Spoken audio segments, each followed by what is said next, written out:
Hello, everyone.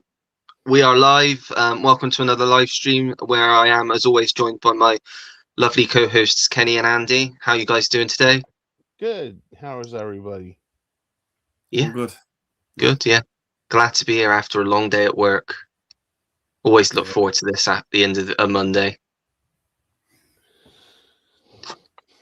Uh, we got Jim already here, plugging his live stream tomorrow, 7 p.m. at Talking Movies 2024. I'll plug it just because it's you, Jim.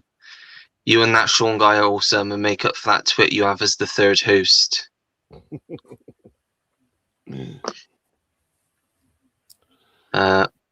We have Sai here. Hello, Sai. Hi, Cy.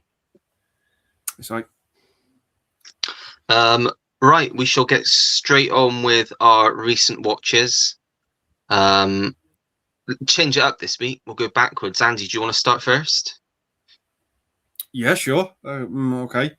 I've just been trying to catch up with movies I've missed from last year that came out. So I watched, a movie called It Feeds. It was a good horror film. Enjoyed that one. A movie with John Leguizamo called Bob Trevino Likes It. I don't know if anyone's Oh, heard that. I heard really good Oh. things about that. Yeah, My word, that was an amazing film. I I need to absolutely watch that. loved it. Yeah, I need to But- find. I don't. Is it available readily here? Because I've not seen it anywhere. Is it on? Maybe it's on Amazon. Possibly, yeah, because I think it's MGM. So I think it might. Yeah, I have to have a look because that looks really good from the trailer. That was a fantastic film. Really enjoyed it. I watched the film wasn't amazing, but my god, it was creepy. It's called The Man with the Black Umbrella. My word, Okay. that movie scared me shitless when I was watching it. It was terrifying. But yeah, really, really enjoyed that one. I watched a couple of foreign films as well. I watched The Secret Agent. I've heard really good things about that. Yeah, it was all right. Yeah, it wasn't too bad. I watched that, and I watched a film called It Was Just an Accident. Yeah, I've heard good things about that as well. Yeah, I've heard the director's in jail because he filmed in a country he wasn't allowed to. Yeah, I something heard like that. Yeah. But yeah, I watched that. I actually enjoyed that more than The Secret Agent, to be honest. Mhm. I watched a film called Is it Heater? With Tessa Thompson. Tessa Thompson, yeah. That was okay. That's Nia DaCosta as well that did Bone Temple. Oh, is it? Oh wow. Yeah. Yeah, I've watched that. I've watched. I'm trying to think of what else because I haven't updated my letterboxed. Right. I've got about 20 films to add to it. But Oh God. I'm just going through.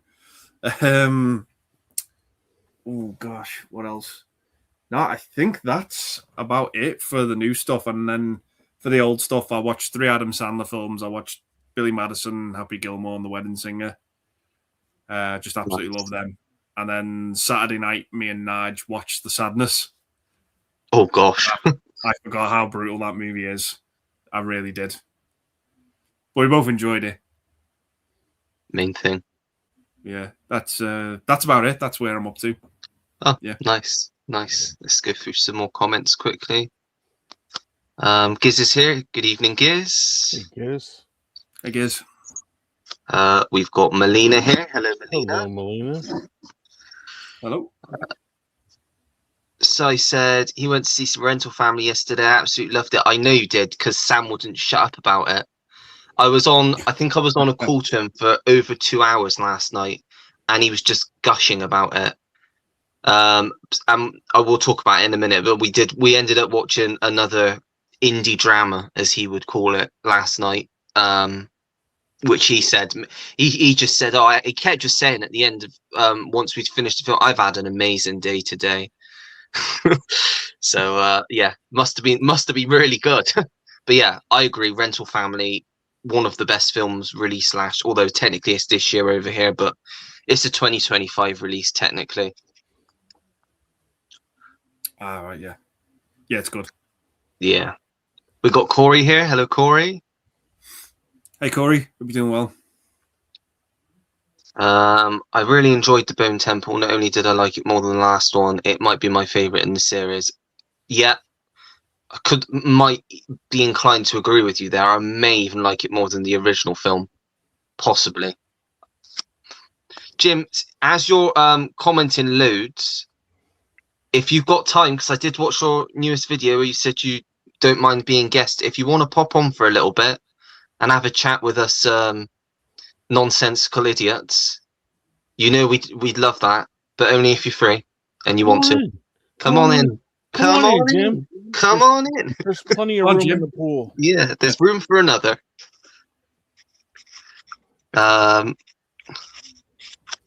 We've got Stacey here. Hello, Stacey. A Strange One with Billy Bob Thornton and John Lithgow. Homegrown. Have you seen that? I have not. Have you guys seen that one? No. I've heard of it. Yeah. The title rings a bell, but I'm not too familiar with it. And Stacey, we missed you last week with We your did. recommendations. Hopefully you can help us out this week, Stacey, because we've got an interesting topic. What film did Andy say terrified him, as I only joined at the end of his chest about it? Spaceballs. Spaceballs. No, it was the Man with the Black Umbrella. Yeah, I just pulled it up too. I'm like, okay. Not heard of that one, to be honest. It's a found footage, right? Yeah, I'd say so, but it's not shaky cam or anything like that. Okay, that's what IMDb says. Because when you were like just saying that, I was like looking everything up and adding it to my watch list. Kenny, it's found footage, but it's not like full on shaky cam. It's really like creepy in parts. My word. Kenny, if you want, send Jim the link because he might cave if you send him the link. He's trying to make. He might cave. Hopefully, he will cave and come on for a little bit. Yeah, I hope he does. Yeah. Stacey with a good question, I think. What's the best heist scene that shows the characters best? Heat. That's all that needs to be said. Yeah, I agree. Heat. That is the best heist film and the best heist scene. Or another underrated one, The Town. The Town. That's fantastic as well. That's a good second place. The Town. Yeah.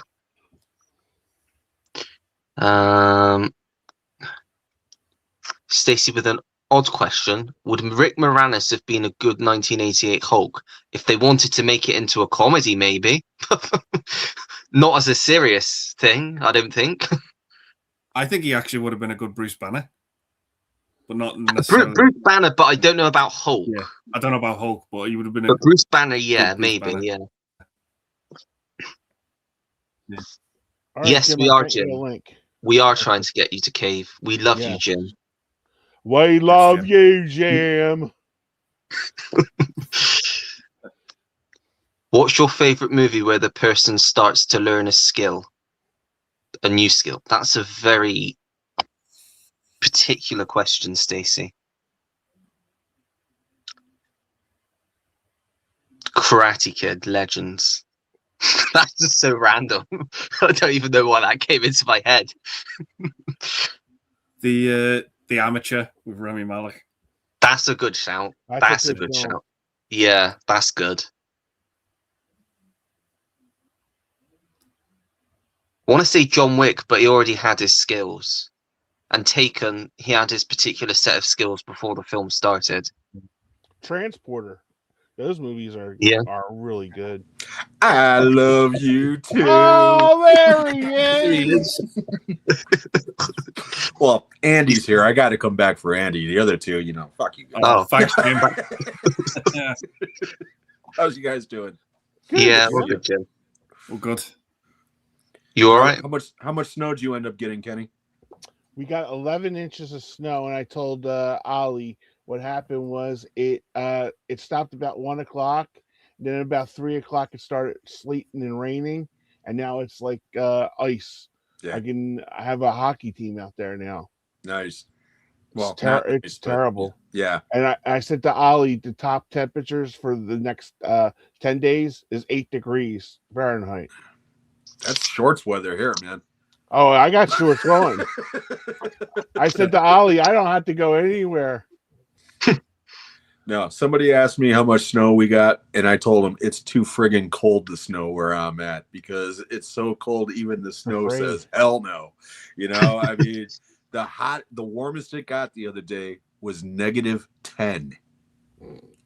So, or Fahrenheit. You could do the math, and that's like -20 something at least Celsius. So yeah, it's been brutally cold. Thank God I quit smoking. Because I'd be out in my garage, you know, suffering from hypothermia, looking like George or Jack Nicholson in The Shining, you know. So, do you have an answer to Stacey's unusual question, Jim? I was just thinking Rocky. Maybe Rocky. Movie where a person starts to learn a new skill. Did he start in Rocky? I suppose he did start in the first Rocky, didn't he? Yeah, he wasn't a boxer before. He was a knucklehead, wasn't he? Really? No. I'd say Empire Strikes Back as well. That's a good shout. Yeah. Trying to learn to be a Jedi. Yeah. Kingsman. Yeah, that's a really good one. Yeah. Yeah, I'll go with Kingsman. There's some for you, Stacey. Anyway, Sai says, Ollie, could you please have a watch along of Nobody's Fool with Sammy G soon? I bought him a copy and he hasn't watched it yet. I don't have it. I've seen it, but I don't actually own a copy, so I would have to pick up a copy as well. We've already planned our next film. We're going to watch Broken Flowers next by Jim Jarmusch. Very random choice from Sam, but Guy's got to watch a real movie. Sam just loves indie dramas, Jim. What can I say? Did you guys he reached out to me on Instagram and wanted me to film like a little 5-second introduction. Did you guys do that too? I've not had time yet, but I need to. Oh, okay. Yeah, I did. I think he's reached out to everyone. I was just wondering what he was planning on doing with it, so. Oh, what he does, he puts it as a clip at the start of his videos. Oh, okay. So, like, before the video starts, he'll put the clip in because he's asking you to ask him a question. Right. Okay. And then he'll go and he does as an introduction for Two Girls, One Cup. We're okay. Well, you were in the comments for last week's candle conversation, weren't you? I was driving that conversation. Yeah, I thought it was you. That was just so odd, though. I mean, I raised the philosophical question about how much a cooch candle goes for, and then you were just like, "Well, you obviously want to buy one," and I was like, "Yeah, oh yeah." I was just wondering. Yeah, I told my dad and my stepdad about that, and they couldn't quite believe it. Oh, yeah. We were eating breakfast as well. Yeah. Nice. Yeah. Kippers. Well. Have you been watching anything, Jim? He's lost it. I did watch The Bone Temple, like I said in the comments. Yeah. And I was pleasantly surprised by that. No spoilers, but my main complaint about the last one was the swings it took that didn't connect. Yeah. Especially the ending, which totally baffled me. Yeah. And this movie starts right where that basically ended, and it all made total sense within the first 10 minutes. And I was like, okay, now I understand. And then I was able to go with it from that point on. And it's different than the other movies, but I really liked it. I never thought I could get a lump in my throat over a zombie saying a word. Yeah. Again, no spoilers, but it's just like, holy shit. It was just the whole Duran Duran bit, the dancing bit that I was laughing. Between the Duran Duran and then that over the top crazy Iron Maiden. Oh my God. Yeah. I mean, Ray Fiennes is awesome. I mean, he's always good. Okay. But yeah, him and Jack O'Connell, I thought were just the one scene where the two of them are just sitting there talking. And there's no drama. Yeah. I mean, they're just having a conversation, you know? And it's one of the best scenes I've seen in a movie in a long time. I was riveted, you know? I mean, I really enjoyed it. And then I watched a couple of Westerns on Prime with my mom. But one called The Tin Star. which I cannot recommend enough, that had Henry Fonda, Anthony Perkins, Lee Van Cleef, and Betsy Palmer, Jason Voorhees' mother herself. And she's young and hot. And she doesn't run around going, "Kill her, mommy." Really good movie. And another one called Waterhole Number 3. It's a Western with James Coburn, Carol O'Connor, who played Archie Bunker. Wow. And Bruce Dern. And it's kind of like a comedic Western, not like Blazing Saddles. It's not slapstick or anything, okay? But it's got kind of like a tongue-in-cheek humor about it. But trigger alert, there's a lot of rape jokes in that movie. I mean, a lot. It's from the early 70s. So back then, they would make jokes like that, and it is what it is. It's a product of its time. Okay, it certainly didn't offend me, but you guys all know me. Nothing offends me. Oh, yeah. So, well, very little offends me. Yeah. But that's about it. Wait a minute. There was one other thing. What the hell did I watched something on HBO Max, and now I can't even remember what the hell it was. Oh well, it'll come back to me. Yeah. So. If it comes back, just shout it. We'll know what you're talking about. Out of nowhere. Yeah. Kenny, what have you been watching? All right, I watched. Machine. Sorry. Yeah, I watched that. I watched that on Sunday as well. Yeah. Yeah, that's on Max, and I put it on for my mom, and I ended up watching it with her, and I had zero interest in it going in. I liked it. I won't go so far as to say I loved it. The performance was the best part of the film. Absolutely. Him and especially Emily Blunt, I thought. Yeah. She's always great. She was terribly miscast. What's that? Oh, I thought she was miscast in that. Oh no, no. She was such a bitch. Yeah, she was, but I'm just like, I thought she was really miscast in that. Well, maybe because you're always so seeing her play a decent person. And I'm sorry. I mean, I won't go so far as to say she's a villain, but she was a user. Definitely. She just and like on I said, him and I thought used the him. two of them. I thought the two of them were great together. I mean, their toxic my mom had no idea that was Dwayne Johnson. Because of the prosthetics and stuff. She had no clue it was him. And I kept saying, "That's The Rock, Mom." He was gone. He was just got. He disappears into the role. And you see the guy at the end, and you're like, "Holy fucking shit!" Yeah, he pulled it off. Yeah, like I said, it's not the type of movie that I would own, or even I don't even know if I would watch it again. Yeah, I wouldn't. But I'm glad that I did watch it. Yeah. And like I said, we were talking about this not too long ago with Jay Kelly. Okay, when I said that every time Adam Sandler does a dramatic role, there's Oscar buzz. Now it didn't actually transpire, okay, but there was Oscar buzz. When this movie came out, there was a lot of Oscar buzz about Dwayne Johnson as well, and it didn't happen. I've seen both of those movies.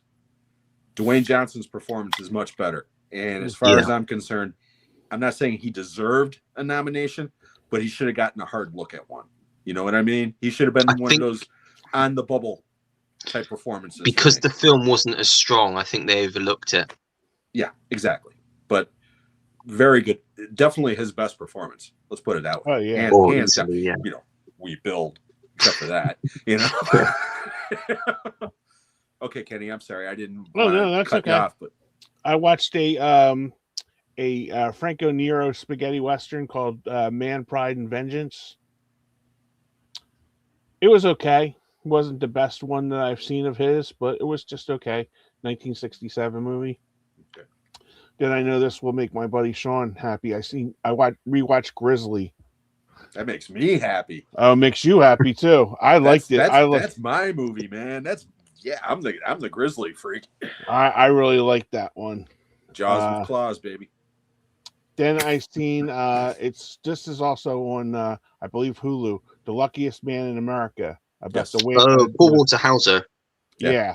I like it. Yeah. It was creepy how it was shot, like how dark and dank it was. Tell them what you said to me, Sean, about Hauser. He kind of looked like a serial killer. Oh.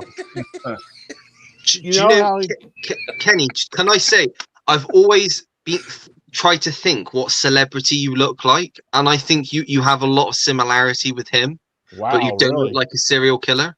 Oh, okay, thank you. I want to preface that you There's don't look like that. a serial killer. You just look, because he like, especially one particular performance from him in Richard Jewell, just the way that he is, just as when I watched that film, he reminds me of you, because Oh, he's just such a lovable guy, and just everybody, like, you know, like that sort of thing, like you just give off Richard Oh, Jewell okay, vibes. thank you. Everybody loves Kenny. Fuck that Raymond guy. That's my point. Everybody loved Richard Jewell.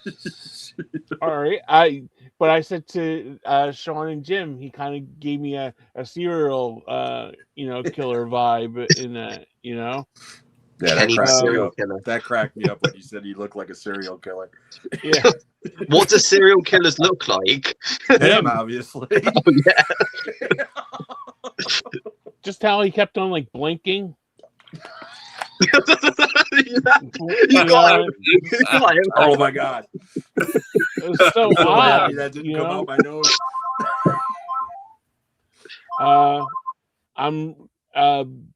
I believe it's I think it's Netflix has all the Bond movies now. Yeah, Amazon. So Is it Netflix in the States? yeah, Netflix over here. Yeah. Oh, we got That's all Amazon you over see here. in every category is Bond.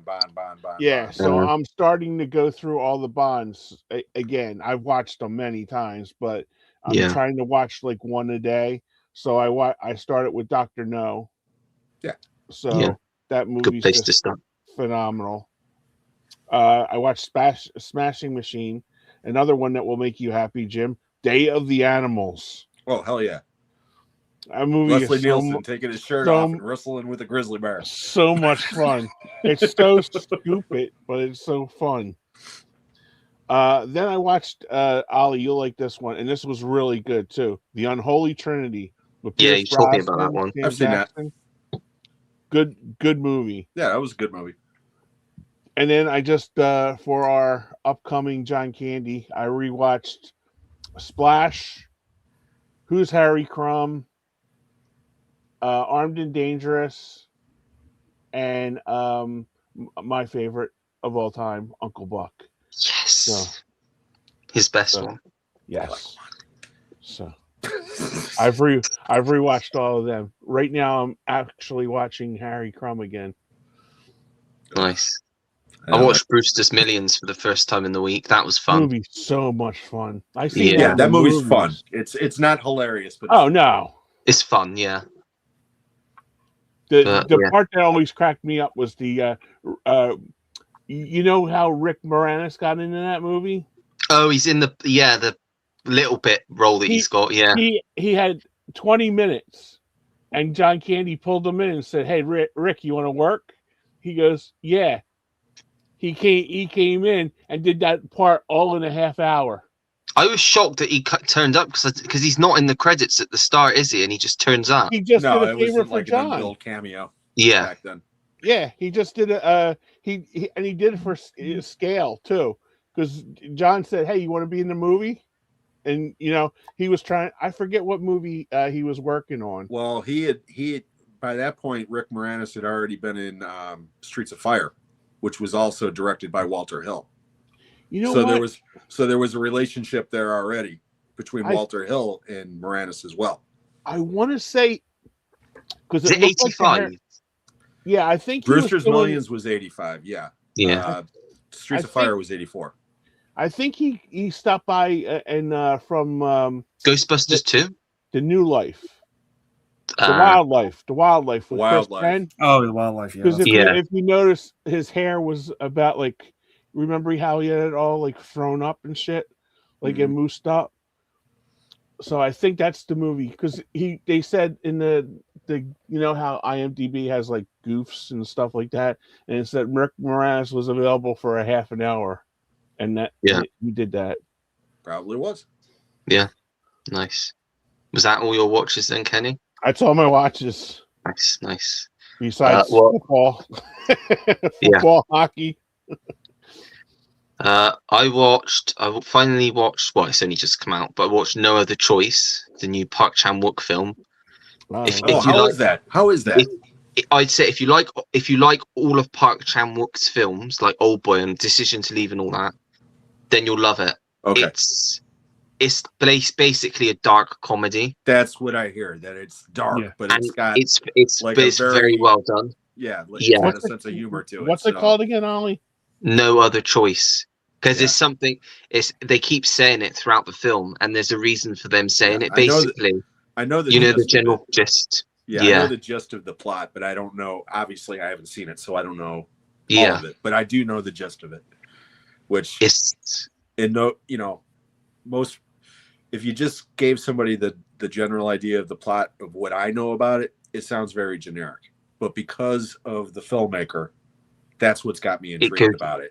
Yeah. You know? Basically, the general plot is he's a everyday kind of guy that works at this like paper company and gets let go. And then he's struggling to find a job, but the only job that he can really get and that he really wants is at another paper company. And he sucks at these interviews.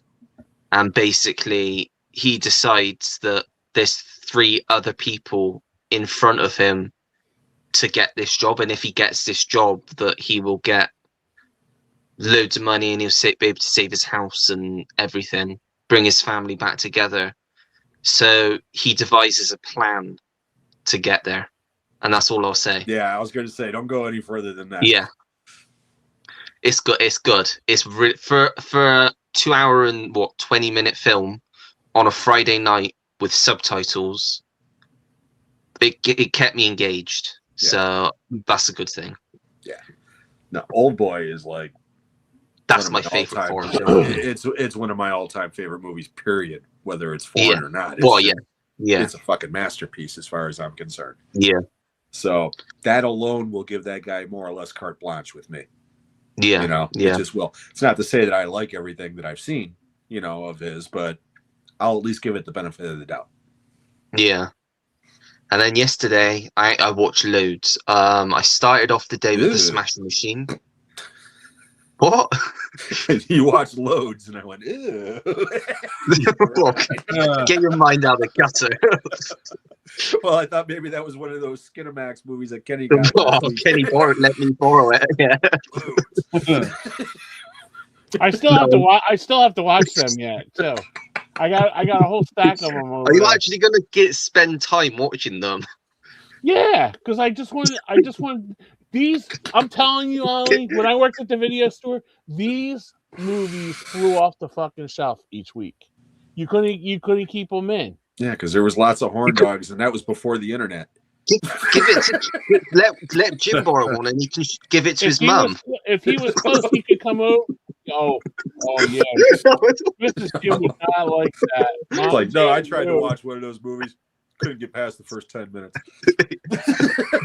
But, now, you know what? This is kind of creepy, but you know what was kind of funny? My grandmom used to like those Emmanuel movies. Oh, yeah. Because one time I'm coming home from work, and when I was a chef, I got home at like 2-3 o'clock in the morning, and all I hear, because Graham's deaf, is Manuel. What the fuck are you watching, Graham? And then she was like, "Oh," and then she goes like this. She would go, "Oh, I fell asleep. I fell asleep. It must have been on the channel I was watching." And for all this time, you thought Grandma was making margaritas in there. Hey, God bless her. But it was funny because you know how those band. If you guys haven't seen it, Jim knows they had that like Manuel, like when she's like going to like the next place to get like treated like a slave. Yeah. Okay. She would like what? Like I think like her husband sent her into like a sex slave or something. Those movies were on cable all the time when I was a kid. I couldn't tell you a thing about them other than the fact that Sylvia Kristel was in most of them. Yeah. So, and one of them I think wasn't Batman in it. Adam West, yeah, he was in a couple of them, I think. Yeah. Wow. Hey, Adam West gets down. That was kind of Getting jiggy with it. Doing the bat dance. he was Slide down my bat pole, Emmanuel. Man. But yeah, I watched the Smashing Machine, which we basically covered it. Performance was better than the film. Film was good, but not great. I bought it on Blu-ray just because I'd missed it at the cinema, and I'll keep it. But it's not one that I would go back to very often. I'd trade it while it was high. You might get more money than you paid for it. Yeah, but I'd probably end up watching it again in the future because I do like a good biopic, and I might like a couple of years down the line. This time you might only pay about like $2 or $3 for it.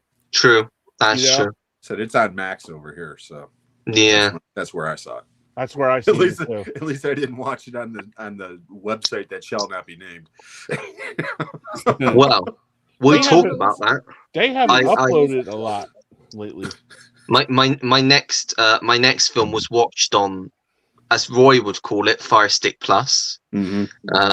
And now I can say 3 of us here have seen the same film. What's that? Because I finally sat down and watched Song Sung Blue. Oh yeah, I saw it. Oh, okay. And I know all three of you probably loved it, and I'm loved sure it. It's a crowd pleaser. I need her to win the Oscar.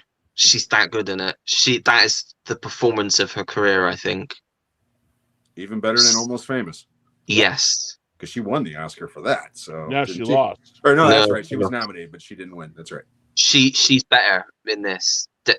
Hugh Jackman, like that ending broke my heart. Like seriously. Who knew she could sing? I know.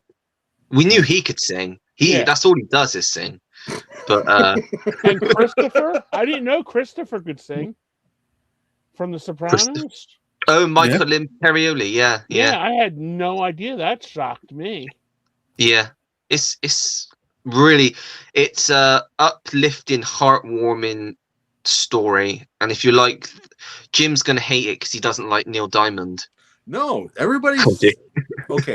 No, we have a joke going on. I do not. I love Neil Diamond. I think he's a musical genius. I hate the jazz singer. Yeah, that's the difference. I will never bitch or say anything negative about Neil Diamond or his music. You bring up the jazz singer, I'll be talking shit about that all day long. Okay, so we're coming to America again. Great soundtrack. Not when you sing it, but but the movie is horrible. So sorry, Kenny, it is. I love the film. I love the film too. Yeah, and again, as bad as Neil Diamond is in that movie, fucking Laurence Olivier is worse. No, he's not. My son.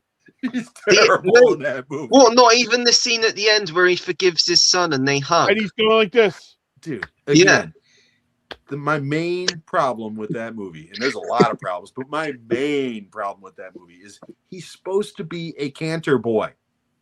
The guy is 40 fucking years old. Give me a break. It's the worst miscasting since Stockard Channing as a high school kid in Grease.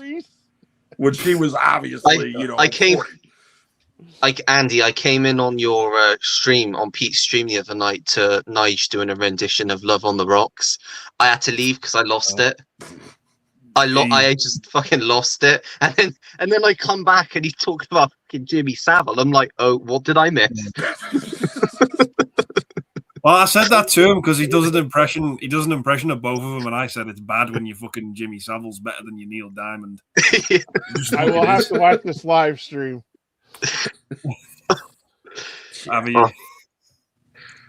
Yeah, that was a good live stream we did on Wednesday. It was a lot of fun, but yeah, it was. Yeah, I turned on and you've got Nige going, "Love on the Rocks." Yeah, he's not a Neil Diamond fan. Yeah. No, I can tell. Yeah. This movie sucks. Ain't no surprise. Ollie and Kenny will tell you lies. They'll say that this movie is so fucking good. Something along those lines. Because we were talking about it, and I said, "Yeah, I have to watch Song Sung Blue," And they were like, "What's that?" I said, "It's about Neil Diamond," and then they just thought that it was about Neil Diamond. And I was like, "No, Yeah. no, it's Neil it's Diamond a tribute act." impersonator. Right. Yeah. And they said that's fucking even worse. It's like, you can't... It's kind of what I thought. Yeah. You know, I was thinking like when she got nominated and stuff like that, and it's like, are they going to have Neil at the ceremony? He's quite old and ill, isn't he? I think He's got Alzheimer's. He's got Parkinson's or something. Parkinson's. Yeah. And he's 95. Yeah, and again, 95. Like He's 85. 85. I think. yeah, he's Oh, 85. so I was going to say he's not 95. He's almost as old as Jim. Yeah, no shit. That's pretty fucking old. Pretty ancient. You like my gray beard, by the way? Yeah. Are you auditioning for the role of Father Christmas this year? Christmas is over, man. This year, you're getting ready for this year. You know what we This starting to shit'll be look gone like? before then, man. Honestly, Robert Englund. Yeah, you are. He Yeah. is. Yeah. It's a compliment. Yeah. Or Do you see me he's getting just upset? he's just morphing more into Craig T. Nelson. I still don't see the Craig T. Nelson. I don't see Craig T. Nelson either. These You guys don't? constantly say that. We always- coach, and I'm like, what the hell are you talking about? I don't see it. But but the Robert Englund thing with the beard, I can kind of see that. So that's fine. I don't have a problem with that. Yeah. But you would too. hello again. I Hello. was sick pickle Rick on you. That looked like one of the things from Crash Bandicoot. Oonga boonga. No, I was on Larry's show the other night, and he does collectibles, and I told him the only collectibles I own is Pickle Rick from Rick and Morty, and he's playing a Galaga machine. Oh, that's cool. That's it, So, but yeah, Pickle Rick. But to sum it up, I really enjoyed Song Sung Blue. It's I would have liked to see it at the cinema, but I watched it at home. I'm glad I watched it. It was a very good copy as well. Still waiting to watch The Housemaid, but there's nothing on there yet. So And you know what else was refreshing about Song Song Blue? It didn't have irritating kids. Like all the kids got along together, because there's always that one that has the problem, Yeah. But they all seem to get along. There were parts in it that I'm like, they're definitely taking liberties, that this definitely didn't happen. Like when she gets hit by the car and they're in hospital and he has a heart attack and he asks his stepdaughter to resuscitate him. That definitely did not happen. And the fact that when she's just stood there towards the end and another car comes crashing into the house, that also did definitely not happen.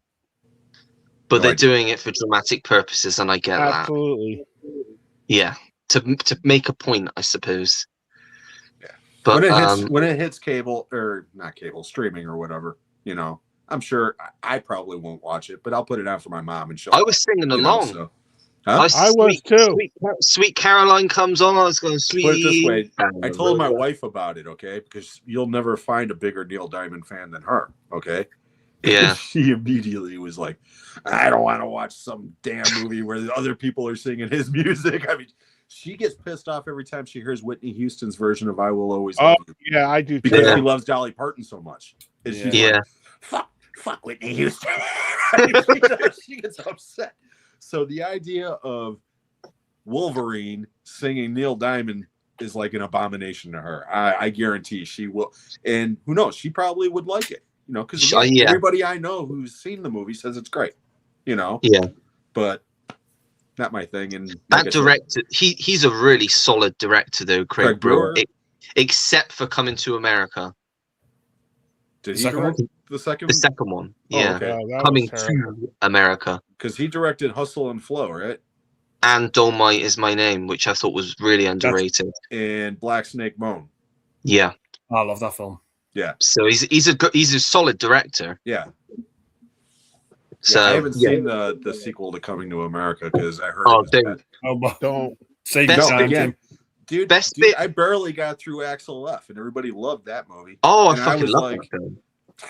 it was better than the third one, but other than that, it was like, it's more of the same bullshit, so. Jim's gonna have a fit when I say this, but it's the second best Beverly Hills Cop film after the second. Do you think it's better than the original? Yes. No. You're high. Get that man a drug test. Crack is whack, Ollie. Okay. Wow. Peace and love, man. Peace and Wow. love. No, Like what you did. like, but to me, that's an extremely hot take. Don't get me wrong. I would say 2, 4, and 1 are on the same level for me, and then 3 I enjoy, but not. 1 is way up here, Yeah. and then 2 is like here. Really? Yeah, and then 4 is like here, and then 3 is so far down. You but can't a lot even of people like the second one more, and I think Who? I like Never- it more. It's I- Tony Who are Scott. those people? Up until this day, I have yet to hear anybody ever Oh, say that okay. they like the second one more than But the original. it's Tony Scott, which is probably a reason gives why a I fuck? like it more. I love him. I love Tony Scott. Who cares? But Andy, going back did you see those movies, Beverly? Yeah, Hills? This may be controversial. I like them all in order of release. I Okay. don't mind the third one. That's not fair. controversial at all. Yeah, That's not Hey, controversial. 2 was better than 1. No, I wouldn't say 2's better than 1. No. No, he's saying 1 was the best, then 2, and then 3, and then 4. No. But Ollie was saying 2 was the best. Yes, at the moment, he's I've saying only- Axel F is better but- than the original. But Oh, no. I need to preface this. I've seen the first one twice. I've seen the second and third one once, and I've seen the fourth one twice. Okay, put it this So, way: I would rather watch the second one, or for that matter, the third or fourth one more than the original. And the only reason why is because I've seen the original one, and this is not an exaggeration, at least 1,000 times. Because we had it in my movie theater for 6 months. Much. It was I'm huge going to hit. go through them So again. we had it for 6 solid months. Okay, I know that movie better than I know my wife. Okay, it's ingrained into my head so much. You have Ollie. No offense, But- but you have no idea how popular that movie was. Yeah. That was like Avatar before Avatar. Okay, I mean seriously, Yeah. it played in the theater for 6 months straight. It was #1 in the country for 3 of those months straight. And I when mean, it it came was to when it came to HBO, they usually premiere it at 8:00, and then it comes on Sunday again. They played it back to back on that Saturday night, 8 to like midnight, and then on Sunday the same. Yeah. That thing was. He was on Saturday Night Live. Eddie Oh Murphy my God, Eddie Murphy was Michael becoming Jackson.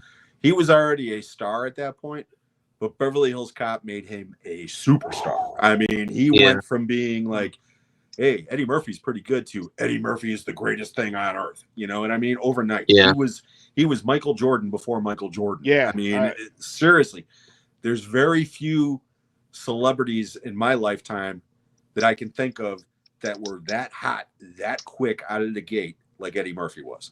You know, Universal, there'd be redneck, racist pieces of shit, and they're coming home from their Klan meetings and going, that Eddie Murphy sure is funny for a black guy. Yeah. You know what I mean? He just was. So, Yeah, but hey, like what you like, man. Yeah. You should have seen in the summer me in my car. I was driving with my shades on, listening to the heaters on with the windows down at full blast. People were giving me strange looks. Yeah. Look at that that's goofy why white he made guy. that. I mean, Yeah. that song. It's that a he bit did like with- this morning. I was driving along this morning listening to Men in Black at full blast. A good job it was dark because I would definitely have had some strange looks otherwise. Well, But if it was the going Wild back, Wild West soundtrack, then you'd be getting some weird Yeah. wiki Yeah. why, wiki way. but going back to Coming to America, the best bit, just because it's so odd and just doesn't make sense, is when Morgan Freeman just shows up out of nowhere. Haven't seen it. And he just has like one line, and I think he just goes like, "Let's party" or something, and that's his part in the. And I'm just like, what the fuck? Yeah, I almost watched it because James Earl Jones passed away, and that was like one He's of his. not in it very much though. That's He's only why. in it. And everybody Yeah. I know said how bad that movie was, and I was like, you know what? I don't want to tarnish the character, that way. Yeah, So, I had it on Blu-ray and I never watched it when I got it on Blu-ray, and I just sold it because I'm like, I'm never going to watch this again. I'd rather watch the original. Yeah, and again, the original to me, it's a great movie. And again, here's some controversy for you. I always thought it was a little overrated. I mean, again, I think it's a great movie. Don't get me wrong. Yeah. I do. I think it's a great movie. And I think it's one of his best performances because him and Arsenio Hall play so many different characters. Yeah. In it. The barbershop scenes. They're gold. Comedy gold. Yeah, it's gold. I mean, absolute gold. But and I can't hear that Whitney Houston song. I believe the children are future. Sexual chocolate. Sexual chocolate. And he drops the microphone. Yeah. Sexual chocolate. No, I like Arsenio as the priest. Little girl, you look so fine. I want to sop you up with a biscuit. And they don't realize how popular was that, like with saying the lines over and over again too. Yeah, well, that's another movie that we had at the theater for a couple of months straight. I was working there at the time. I was managing the theater at that time. But again, I still haven't seen that movie as many times as Beverly Hills Cop. I mean, Beverly Hills Cop and Footloose, I think, are the two movies that I've seen more times in a movie theater than anything else. Yeah. And then I started watching a film called The History of Sound with Paul Mescal and Josh O'Connor, which is like set in the world of folk music in America in like I think it's in 1917 it starts. And you've got Chris Cooper narrating as an older version of Paul Mescal's character. Just come out over here. Released on Mubi. It came out in like October in the States. I only watched an hour of it, but what I saw of it, I liked. I had to turn it off because it was playing up. It kept buffering, so I turned it off in the end. But I want to go back to it. But interesting thing, and I'm not usually one for like gay love films, shall I say? But it's done tastefully, I think. Mr. I don't Ladyboy of Pink. I don't think. Yeah, thanks, Jim.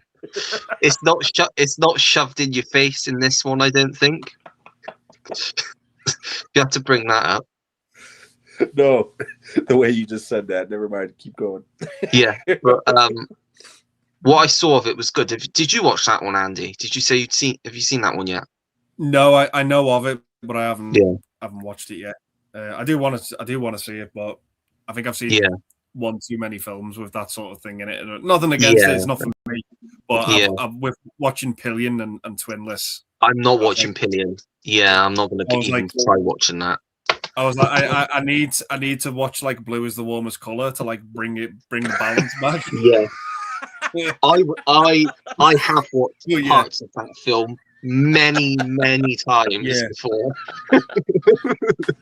just skipping backwards and forwards for an hour, and I'm like, yep, that'll do it. And it did. Yeah, like I needed some sort of just make it neutral, just bring it back. That's the sexiest film ever made. Yeah, and I've not even seen it. There's just a bit too much man on man in the films that I've give me girl on girl any day. So yeah, I had to like Blue's the Warmest Color, please. Yeah. There's one particular scene in that film. Well, it's the only scene that I know, and it must go on for like 3 or 4 minutes. And it is the best scene I've seen in like a film. It ends its 3-hour running time. Yes. I am actually intrigued to watch it now, but I'm afraid when I get to that bit, I won't be able to go any further because I'll just keep rewinding it for the rest of the runtime. It is a good film, but there is that chunk in the middle. Sam loves it. Yeah, and I've always wanted. It is a good film, but there is that chunk in the middle where it's like, oh yeah, this is fucking. This is very good. What did I do to deserve such pleasures for the eyes, man? I wonder that. I suppose it was made before all of the what do they call them? Porn. No, the consultant Not far off. intimacy coordinators were on sets because they were intimate in that film, and Yeah, and Yeah, after the not fact, of far off. course, they were like, you know, the director did this and the director that, and we weren't supposed to be doing this, and we weren't. And it's like, well, then you could have said, no, thank you, I'm done. You know, Yeah. I mean, so whatever. That's some good yeah, acting. that's a hot film. Anyway, It's graphic. anyway. Yeah. Anyway, then onto my watch along with the legend Sammy G. Yeah, don't watch Blue is the Warmest Color with Sammy G. No, I'm not going to. We watched Nora. That was bad enough. Sam's face watching that. I thought he was going to have like a stroke or something. It won't be a watch along. It'll be a wank along. No thanks. Anyway, we bear in mind, I just love Sam. He's so fun. Like Sam's awesome. I asked him if he wanted to come on tonight, but football, Everton, I think he said. Yeah, so he was watching that. But you can have it on in the background while you're watching. Yeah, I know. It's Sam though. But no, literally. So we're supposed to start the watch along. We'd agreed at 7:10. It gets to 6 o'clock. Sam's messaging me saying, "Are you ready now?" I'm like, "What?" I'm like, "I've just put my dinner in the oven. I'll be half an hour." So he said, "Oh, okay, no problem." Half an hour later, I get a message from him. I said, "Oh yeah, be a couple of minutes. I'm going to bed." He said, "What? That quickly?" So I just ignored it, and I went and got my dinner, brought it back upstairs because I only had some spring rolls or egg rolls, whatever you call them. There's a difference. Oh, is there? Okay, fair enough. Yeah, and I came back up. I said, "I'm ready." He said, "Awesome stuff, mate." And he called me. And bearing in mind, we'd already decided what film we were going to watch like a few days before. And he posted it on Facebook like 15 minutes before he'd even called me that we were watching it. So he was getting ahead of himself there, I think. But hey, he's excited. But yeah, and then I love talking to Sam. We were talking for an hour before we put the film on. And then I'm like, we're like, Sam, I'm like, we probably better put this film on. I'll just go and make a cup of tea, Ollie. I'll be back in a minute. So I thought, wow. So I went and put some washing on, and it came back, and eventually we put it on, and we decided to watch The Station Agent. Now, I don't know if any of you guys have seen this film, but it's one of the best indie dramas I've seen. I absolutely loved it. It's such a lovely film. Is that the one with Peter Dinklage, or is that the one that's up for all the Oscars this year? No. That's the Secret Agent or something. Yeah, no, it's the Peter Dinklage one. Yeah. Peter Dinklage, Bobby Cannavale. It's a good movie. It's a good movie. Yeah. Fucking loved it. Have you seen that, Kenny? No. Please put that at the top of your list because you will adore that film. That's the movie that basically kind of brought Peter Dinklage in to the public eye. Tom McCarthy's first film as well, who brought a spotlight. Yeah. So it's a good movie. It really is. Yeah, I just loved it. Michelle Williams as well. So we finished. Sam's like, woof, she was lovely in that, wasn't she? I said, yes, Sam. Yes, she was. Peter Dinklage got very lucky in that film. But, because I don't know if you remember, but they do make out for quite a bit. There's one where her and Ewan McGregor are like pounding on the couch. Ewan McGregor. Ewan McGregor. Yeah, is that the British one about the terrorist attacks? I can't. Is it Incendiary? Incendiary, I think it's called. So yeah. Yeah. I picked it up at Goodwill because it just had Michelle Williams in it, and I just figured because I like her. She's like, when I seen Blue Valentine, I was like, wow, you know. Yeah. My brother watched the I don't want to wait. What the hell? Dawson's Creek. Yeah. All I know is from the stupid song, but I had no idea because he was infatuated with Katy Perry. Katie Holmes. No, Katie Holmes. Jesus Christ, Ken, get it right. I got you, big guy. I Yeah. got you. But he was infatuated with her. But I was just like, wow, this blonde is really hot, Chris. And he's like, oh yeah, she's not that bad now. But it was like, yeah, he was all into Katie Holmes. He really liked her a lot. Yeah, but I recommend that to you, Kenny, because I will check it you'll out. like that.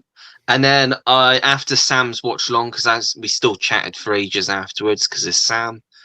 I stuck on Men in Black 3 because I've been getting through them, and yeah, I am probably in the minority. Well, I usually am in the minority. Yeah. But I love all of the Men in Black films. The new one, not as much. The thing that saves that for me is My Guy. But other than that, Chris, I'll be honest, I'm not a big fan of Tessa Thompson. She's very irritating in everything she's in. I liked her in Ragnarok. I did. I Mm, liked her in Ragnarok. yeah, but she's just got that like really. She's got like I don't know if a moany voice. Like she drags her voice. Like she's just, oh yeah, and I didn't know. Here we go again. Like you'll know. I don't hate her. I just think she's not a great actress. I don't love her. Fair enough. Although she was pretty good in that new series, His and Hers. But I watched that more for the Bernthal. Yeah, my mom watched that. She really liked it. The twist is that ending was one of the best endings to a TV series I've seen in a long time. I loved it. Just how it brought it full circle and just tied it up. I really liked it because you don't see it coming like until the end, and you're like, that makes sense, and that is really rewarding. It makes the whole story good. Mm-hmm. But I've forgotten what I was talking about now. Men in Black, sorry. Yeah, I've got about half an hour left to watch, which I'll probably watch after the stream of the third one. But I love Jermaine Clement as Boris. I think he's great. Boris the animal. It's awesome. Right, that's all right. Okay. A lot of people don't like the second one though, but I quite like the second one as well. So yeah, I just love the Men in Black. I love Will Smith and Tommy Lee Jones together. I think it's a lot of fun. Yeah. So yeah, I'll finish that in a bit. But that's everything that I have been watching. Nice. So Sai says, wasn't Beverly Hills Cop one of the first films to hit the $200 million mark in the States? And Kenny's gone below, and he has confirmed the box office was just a bit more than Ghostbusters. That shocked me because I thought Ghostbusters was bigger. Yeah, well, yeah.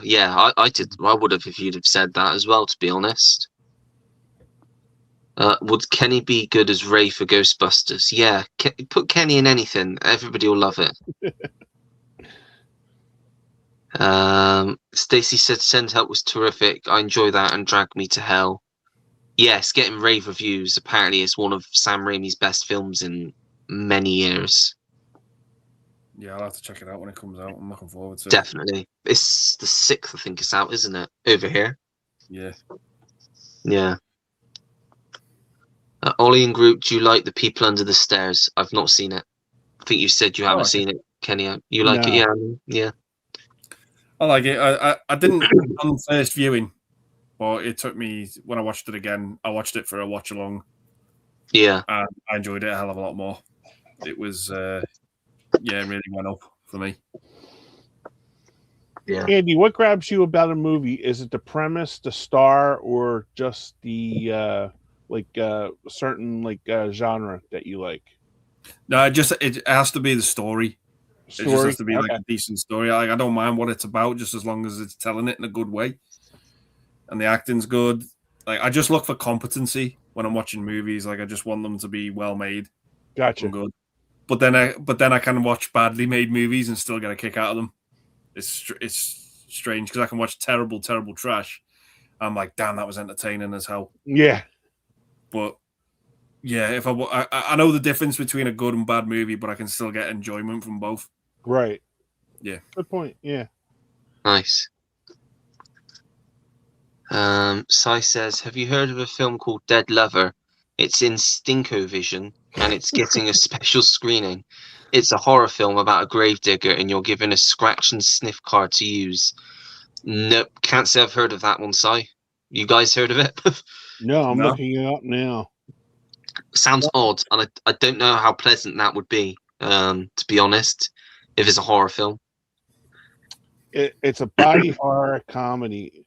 It says a lonely grave digger who stinks of corpses finally meets her dream man, but the whirlwind affair is cut short when he tragically drowns at sea. Grief stricken, she goes into a morbid lengths to resurrect him through madcap experiments. Sounds odd. How would It's, Stinkovision work with that? I have Smell no awful. idea. That would smell awful, surely. But the girl who wrote it and directed also stars in it. Grace Glowicki. I don't know her. Yeah, she's made 4 other movies that I've never. Tito, Friend Adam, Strawberry Mansion, and now this one. Yeah, don't know them. Weird. Stacy says, when they make new live action Geppetto with Jim, be good. Jim's too grumpy to be Geppetto. It wouldn't work. Will you see H is for Hawk Falconry movie with Claire Foy and Brendan Gleeson? Yeah, that came out on Friday over here. I think Sam was going to see it today, actually, he said. I like Claire Foy. Yeah, I do. Brendan Gleeson's great as well. But yeah, I might go and see it Wednesday night. I'm not too sure yet. I did want to watch it. It does look good. I like a good British film. What about you guys? Are you interested in that one? It's the first time I heard of it.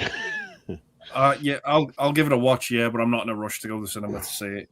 I'll probably wait for it to come to streaming or whatever, and then I'll grab my copy that way. But yeah, I'm going to see that Mercy on Wednesday because I've heard rough things about that. I've heard it's not bad. Yeah, I've heard it's all right, like it's watchable, but it doesn't quite stick the landing. Yeah, I'll watch it eventually, but yeah, I'm not in a rush to watch it. Stacy says, do you have any arcades near you? What's your favorite one in real life or a movie? They're not really a big thing over here anymore, to be honest. You do see them every now and then, but not like what you see in the films. They're not like huge. You got to go, if you go to a seaside town here, then you'll get an arcade. But in a big city centre, you don't get proper arcades. Yeah, you only really sort of get them at bowling alleys over here. Yeah, that's right. But if you go to, like Ollie said, if you go to seaside town resorts, things like that, like Blackpool, Hartlepool, Southport, then they should have like decent arcades, but they're not really like a big main inland thing over here. Yeah, that's Jim's closest arcade. It even says My Arcade on it. Hey, there you go. Well, actually, tell a lie. I do have one in my city centre, which is really good. It's like an underground one. Oh, nice. But yeah, it's all like all the lights are shut off, and it's all sort of in like neon lights. It looks like one of these nightclubs that you see in like an 80s movie. Something like that. But cool. Yeah. You guys don't have any in America, really? Not anymore? They do, but they're few and far between. Like there is one, I don't know if it's still there, but there was one about 20 miles from here. And you go in there and you go like $5 or $10 and you get unlimited plays. Oh, wow, that's awesome. And I used to have a bunch of pictures on my phone. I'll see if I still do, but you go in there and it literally was like the old arcades from the 80s. It was all of the original classic machines, you know, Galaga, Tron, Donkey Kong, Pac-Man. And then they had another room that was nothing but pinball machines and all that stuff. And yeah, me and my buddy went in there and both of us, we were in there for at least 3 or 4 hours and no lines for games or anything. I mean, we just kept playing whatever we wanted. And yeah, it was great. Yeah. Oh, nice. Kenny, do you have any near you? No, my mom, we would go to the mall every Saturday. Jim, 80 kid too, so Aladdin's Castle. Mall, and we'd hit like our favorite ones. Like Pac-Man was my favorite. Pac-Man. My brother was a big Dig Dug fan. Mm-hmm. Oh God, I can't tell you how much money that we blew. Mom, can we have another $1? One more. And then this new game came out. It was called Dragon's Lair. Oh, Jesus Christ. Yeah. You moved the joystick once game. and it's like, It was the first game that took 50 cents instead of a quarter. Cents. And literally the average amount of time playing that game before you lost your 3 lives was about 30 seconds, if you were lucky. Oh, wow. So then you'd have to plug in, and it was also one of the first games and only games that you could continue if you threw those quarters in quick enough and hit continue. But it was a cartoon. It was literally an animated cartoon that you controlled. And Don Bluth, who did The Secret of Nim, American Tail, he did the animation for this video game. And it was a cool game, but my God, was it fucking hard. I mean, extremely hard. Then they did another one called Space Ace. Yes. Same thing. It was a cartoon that you played. And if you were good enough and you can get through it, it would take you about a half an hour to get through the whole game. So, yeah. Good times, man. Yeah, sounds like it. Spectre's here. Good evening, Spectre. Late to the party. What are your thoughts on Bone Temple? No spoilers, please. I think everyone here that's seen it really enjoyed it. Yeah. So you liked it as well, didn't you, Andy? Yeah. Yeah. Yep, enjoyed it. Enjoyed it more than the previous one. But I still like the previous one. And it just bit tough to watch in places, but I enjoyed it. I liked how it ended. I thought the acting in it was superb. Yeah, it got me a couple of times with a few jump scares, but really enjoyed it. I see Angelo didn't get on with it. No. I left a comment on his little short. I said, once again, we disagree, mate. I said, I like it. And he responded, he was with a laughing emoji. It was like, yeah, it just didn't work for me at all. So I responded, well, they can't all be Karate Kid legends. And then ... Yes, I will continue to make that joke. Because the same thing about The Long Walk. He was like, sorry, I didn't like it. And I was like, okay, I'm sorry, it didn't have the gravitas of Karate Kid Legend. I love that film, though. I love Karate Kid Legends. I'm not saying it's bad, but again, I gotta bust his balls because the way he was like, originally talking about it. So it's like, okay, yeah, I'm gonna take every opportunity I get to bust his balls about that shit. He's not actually been on one of the streams yet. I have invited him. Ange is a really good guy, though. I like Ange a lot. He's a really good guy. Yeah, I think because he's works. Yeah. I don't know what he does for work, and obviously he's got kids as well. So I think it's a bit difficult. Bit like Ash, Popcorn and Horror. Mm-hmm. Yeah, it's difficult for him. It's difficult for him as well. He's been on. He surprised me once. I think it was my birthday stream last year, and he jumped on for a bit. But it's difficult for him with young kids, like to be able to just come on a night. But I get it. He's a top guy, Ash. Yeah. Oh, I love Ash. Yeah.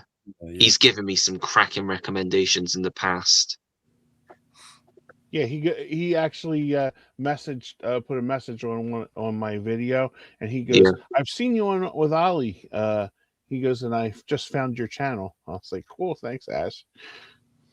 Yeah, no, if he finds a channel and he likes a channel, he will plug the hell out of it. Yeah, I like his pickups. All the time. Yeah, I said that. I think I mentioned it in one of my most recent videos that I uploaded. I said, go and check out his channel because the way he does his pickups, like he only does them like once a month, but he picks up some great stuff, and just the way he presents it and talks about it, I think is great.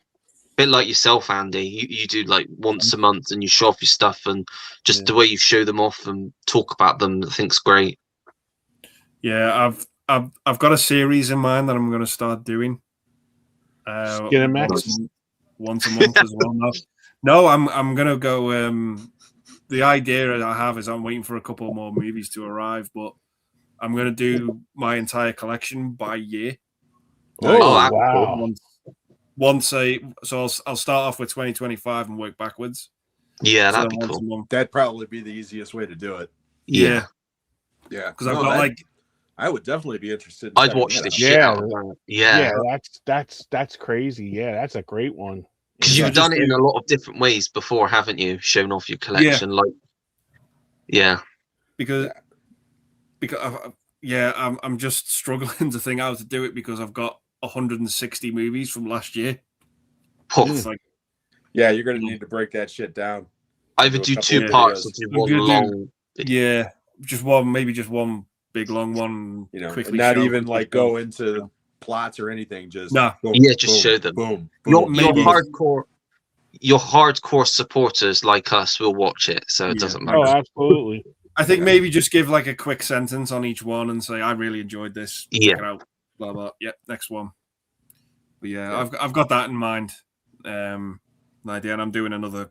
Hopefully soon, touch wood. I'm doing a collab with a friend of mine, another YouTuber. We're doing our top 10 horror films from the 60s, then the 70s, then 80s, nice 90s, and so on. So we're gonna hopefully get that together in the next couple of weeks or months.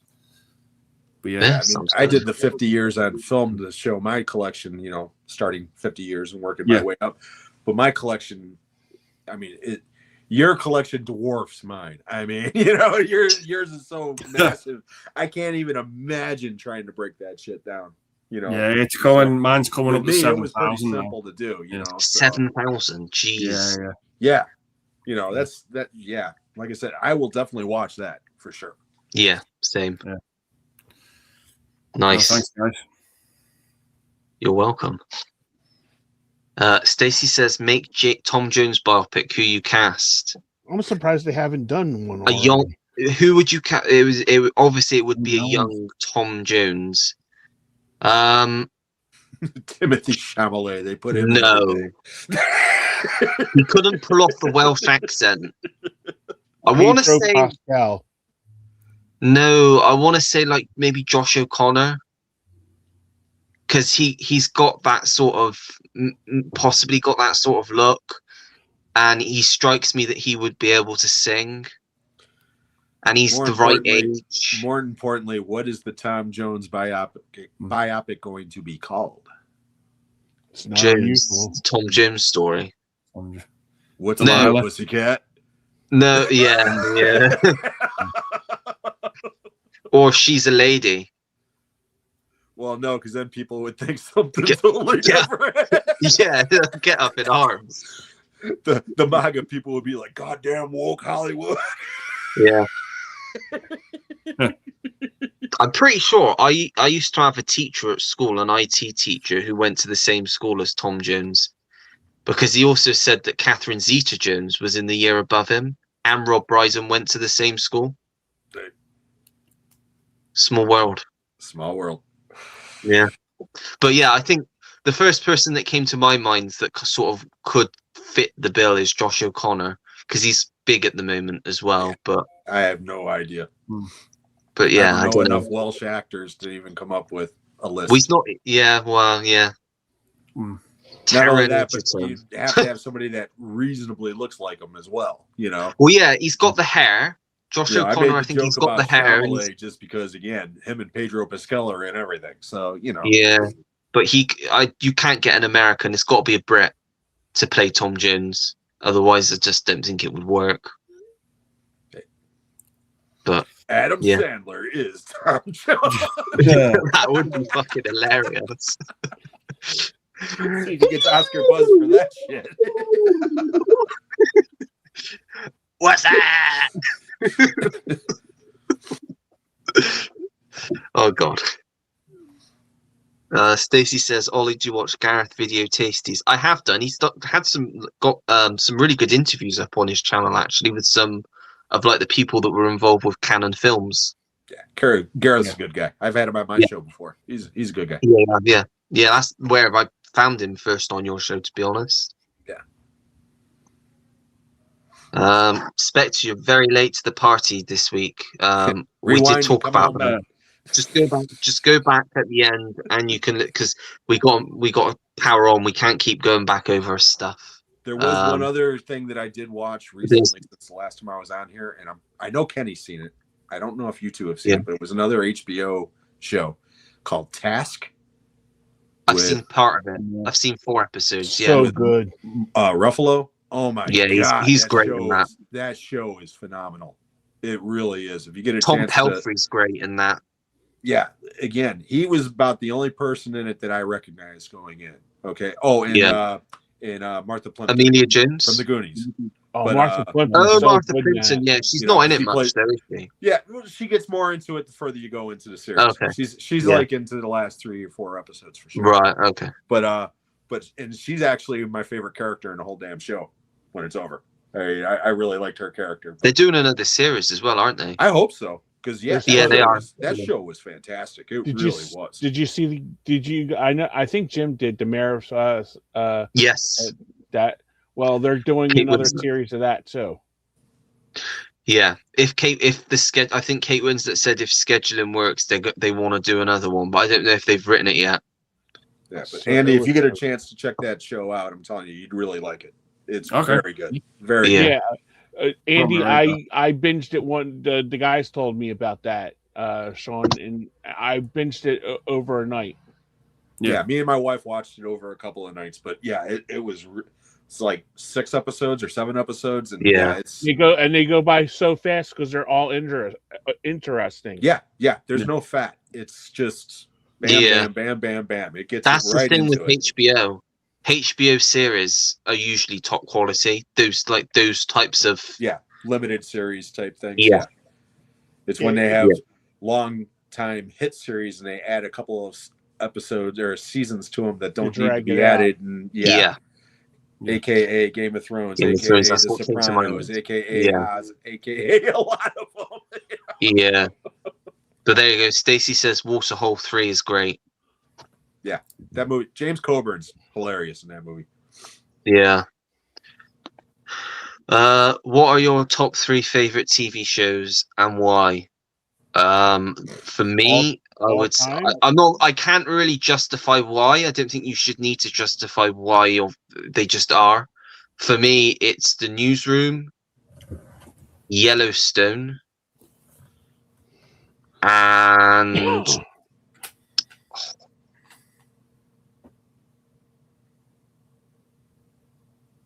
I'd have to. There's something else that I'm gonna kick myself for forgetting that's finished now.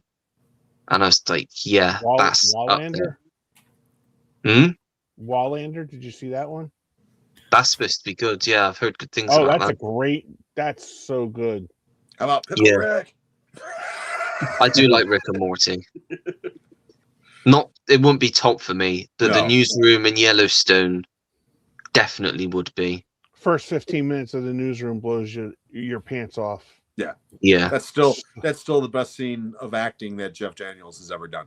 That monologue, and I love Jeff Daniels. He's a great actor, But that monologue should have gotten him an Emmy just for that alone. Again, where does it come from? HBO. And that's an Aaron Sorkin. And it's Sorkin. Sorkin, exactly. Yeah, but I have to think I'm going to look at my shelf, see if I can see anything. Well, I know Kenny loves Quincy. I do. It was murder, Sam. Severance. It was murder. I'll go Severance. Because I love what they're doing with that. Yeah, that show's a mind fuck. Yeah, definitely. What about you guys? See, I'm more comedy driven. Yeah. Jay and the Bear. I think my top 3. Well, see, it would be like top 3, like crime, top 3, like comedy. The Office, The American Office, I think I've watched that every episode probably about 20 times, and I never get tired of it. Yeah. My all-time favorite series is Night Court. Not that shit that they had on a couple years ago, the 80s version with Night Court. And then the other one, I love Frasier. Love Frasier. Trying to think about the shows that I own, because if I own one, then it's got to be good enough to. And then the other one, like you guys will me. I love Fran Drescher. I love the nanny. And I love Third Rock from the Sun. Nice. Have any of you guys seen Twin Peaks? Yeah. Years ago. Yeah, I never watched the reboots, but I remember the old, and I saw the movie way back when. Yeah. I'll go with The Wire, The Sopranos, and South Park. Nice choices. Andy? Yeah, number 3, South Park. Number 2, The Simpsons, and number 1, Batman the Animated Series. For me, Simpsons would probably be number 4 for me. Yeah. But I know they're all animated, but I do like. Yeah. I do like lots of other live action shows like Breaking Bad, obviously. But I'm not a huge TV person. I'm more of a movie person. Yeah, me too. Fair enough. When I do find the time for TV, Miami Vice, I absolutely loved. Oh, actually, no, I take that back. Yeah. My favorite TV show of all time, I forgot. It's right here in the damn room with me. Tales from the Crypt. Tales from the Crypt. Oh, yeah. Yeah. This ran for 7 seasons on HBO. So good. It's the best. So, yeah, Tales from the Crypt for sure. Nice. Yeah, Tales from the Crypt's amazing. Yeah, my cop shows are Miami Vice. Yeah. I was obsessed with that. I used to remember when Don used to roll the cigarette on his lip. I smoked for like 2 months trying to get girls. Didn't work. I'll just remember watching Miami Vice once with my parents, because that was when it first came on. And Don Johnson at some point goes, "Major uncool, lady." And my dad looks at my mom and goes, "Great writing on this show, Mary." Yeah. I think that show for me, it's the aesthetics to it. Oh, which I absolutely love. It is how it is. It's bulging, a product of its with time. 80s with 80s pop culture. It is. I want to know what they're going to do with this film, with Joseph Kosinski's doing.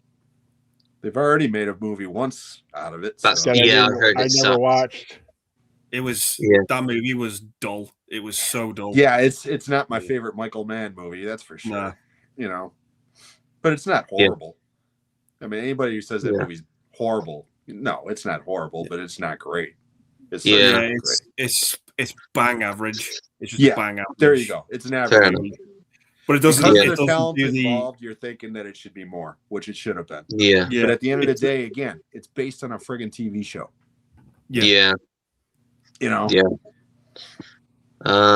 Spectre says, "I'd watch that, Andy. Good idea." Yeah. Oh, thank you, Spectre. The new Patrick Dempsey hired killer show is great. Memory of a Killer. Yeah, I heard that. He's got dementia or Alzheimer's or something. Yeah, but they did that a few years ago with Michael Keaton's Knox Goes Away. Yeah, which was a solid talking film. about that movie on our Instagram. Yeah, we were trying to. I like that. When I brought it up, Yeah. Stacy says no other choice good. Maybe 10 minutes too long. Fair enough. Do you prefer Glenn Close or Susan Sarandon? Probably Glenn Close, but it's very much. They're both fantastic. Yeah, both exactly. Incredible. It's a difficult choice because they both just give terrific performances, and I will watch either of those ladies in anything. Anything. Yeah, I agree. Yeah. Kenny? Don Johnson, I watch him in anything that comes on. No, Glenn Close or Susan Sarandon. Oh, I'm sorry. I thought you were saying Susan Sarandon. I'm sorry. Susan Sarandon. Kenny, Here's a clip for this week, dude. Yeah, just Don Johnson not watching anything. I am sorry. Howard Johnson is right. Who do you prefer, Glenn Close or Susan Sarandon? Don Johnson. Don Johnson. Now we know where Kenny's coming from. He must I have thought we were still on the TV shows. That's why I was like, oh, okay. Shows you how much he pays attention when the three of us are talking. He's like, Yeah. Don Johnson. Yeah, I'm not even listening to you. I got Air Supply on. Exactly. Yeah. He Yeah, sent this me a next picture question. of Air Supply yesterday. You It's thought by a movie keep studio, going. what do you call it? And what are the first two green light? Don Johnson, starring Don Johnson.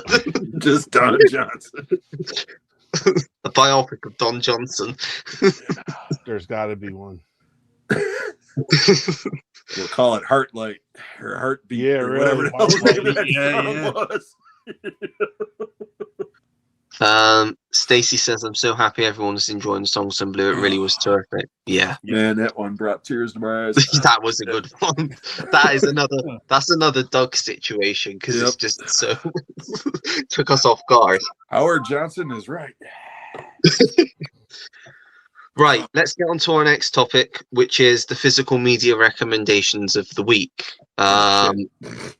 If you've not got any, Jim, don't worry, you can just blag them I'll be all. right back because I only got Okay. one movie that I've gotten recently, so I'll be right back. Okay, all right.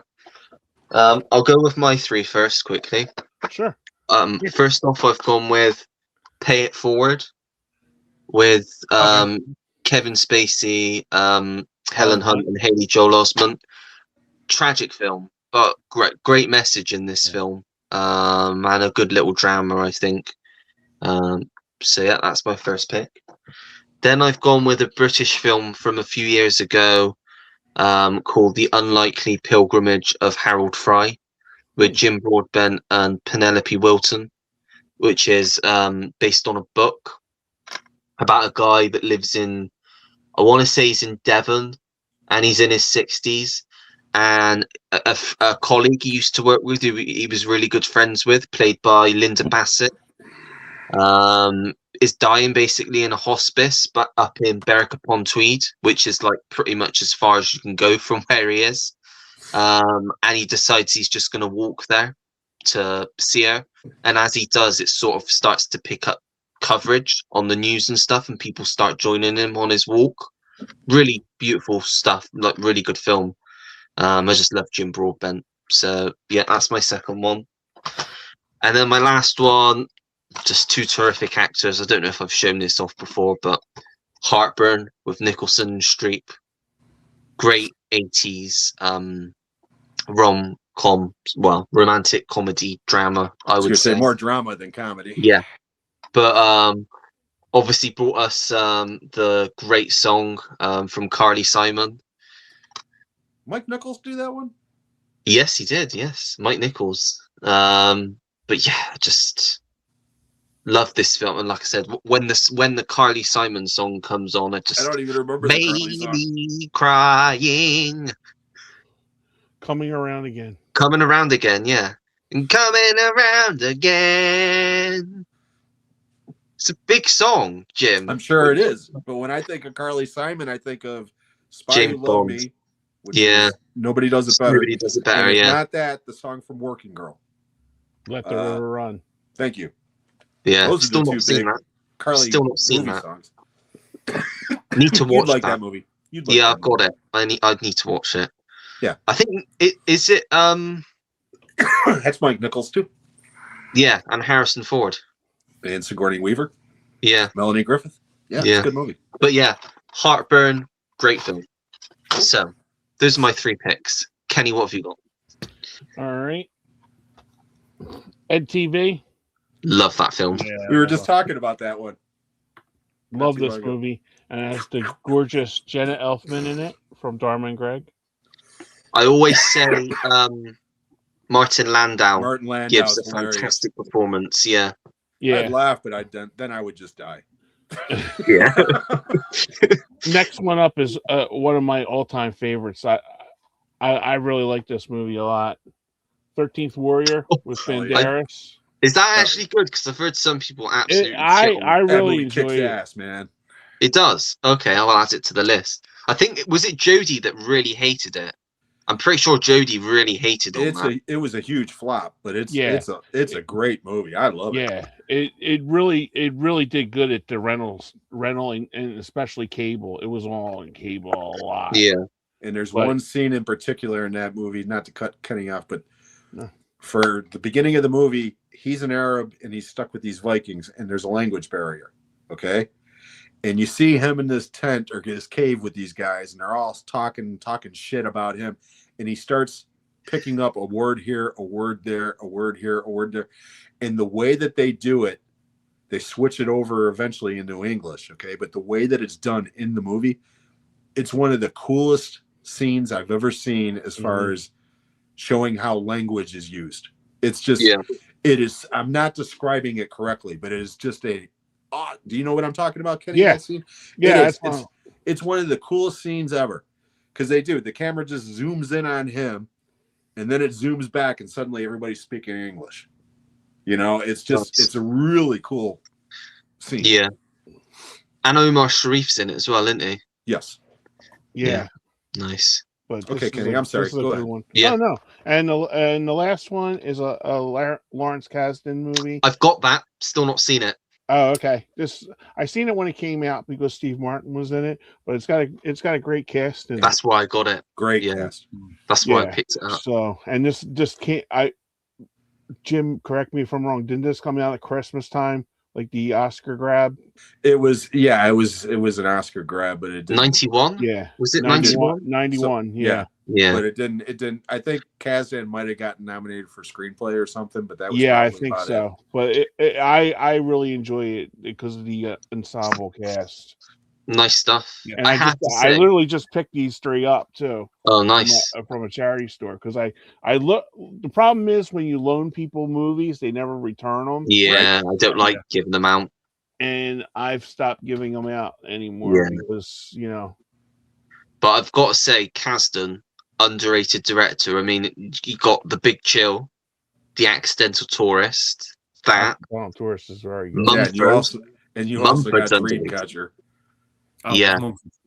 I'm sorry. Mumford's great.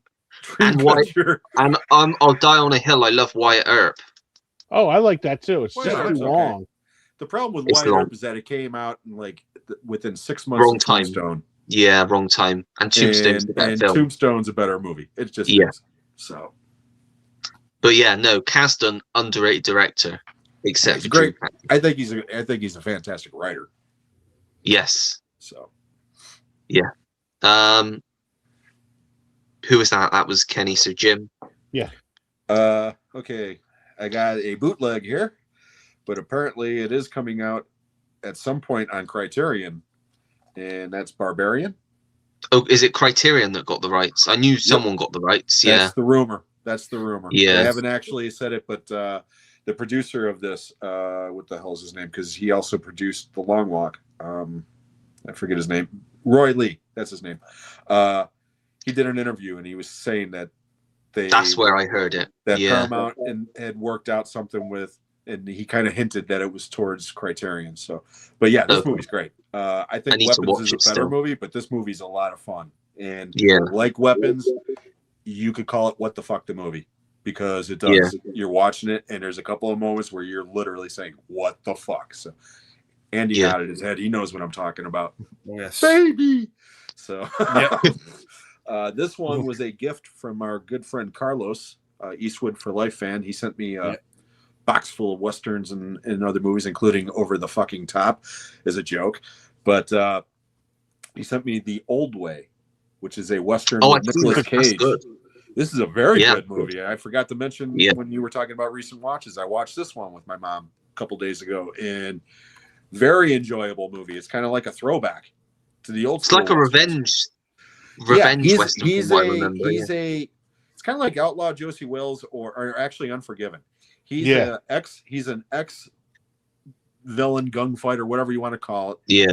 Who gives up that life, becomes a family man, And one day he's off with his daughter, and he comes back and he finds out that these guys broke into his house and they killed his wife. And it turns out that Nicolas Cage killed the bad guy's father when he was a gunfighter, and the guy's back for revenge. So him and the little girl basically go out for these guys to bring them down. And it's really good movie. I enjoyed it. Have you seen the other Western one he did recently? Is it Butcher's Crossing? That's supposed to be quite good. I know he did one that's on Hulu where they're hunting buffalo. That's the one. Yeah. Oh, okay. Yeah, my mom watched that one. I did not watch that one. I've seen bits and pieces of it, but But the other one, this one, I don't know if it's out yet over by you guys. Okay. But this was my number 3 film from 2025, and I was shocked how much I enjoyed this movie because I absolutely detest the filmmaker, Paul Thomas Anderson, but one battle after another. Came out today. I ordered my copy 10 minutes before we went live.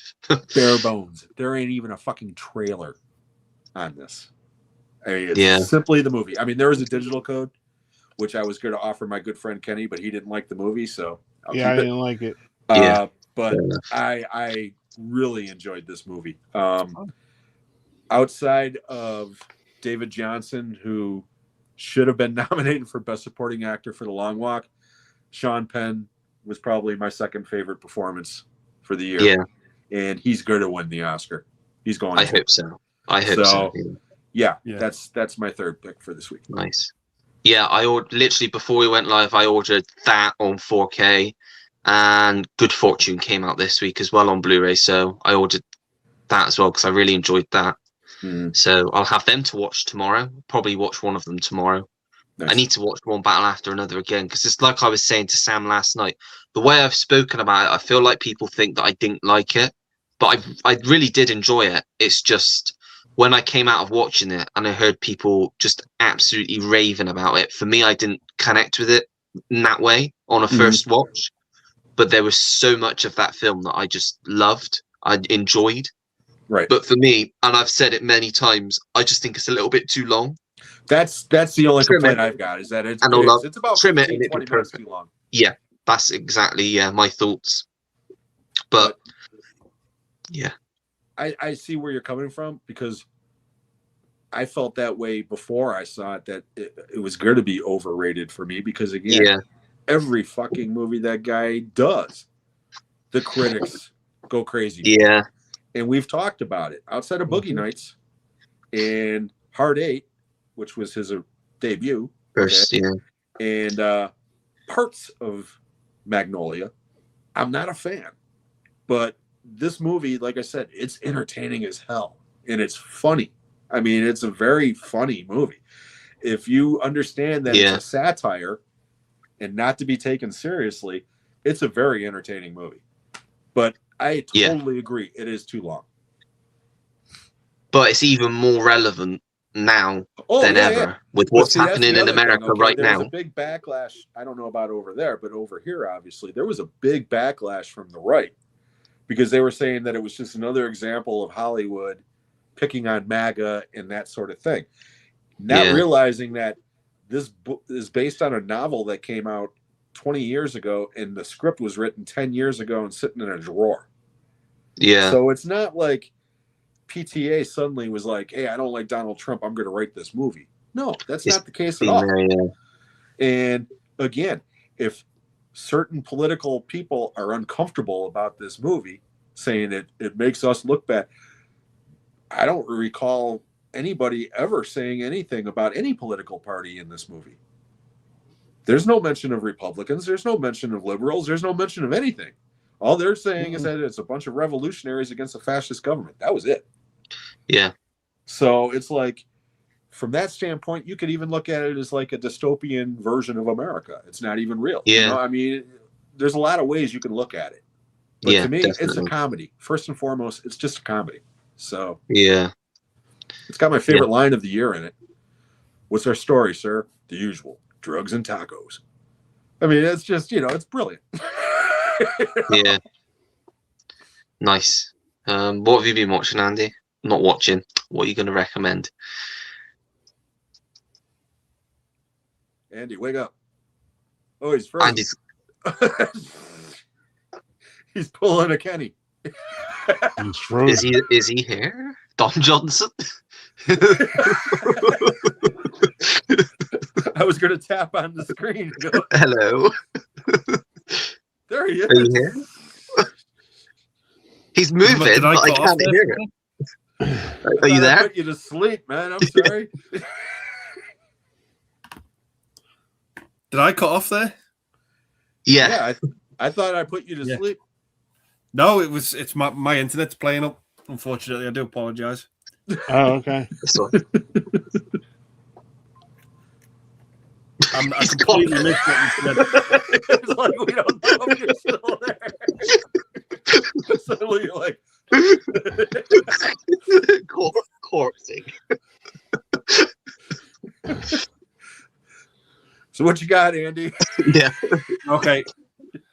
No, I heard you. Yeah, that's fine.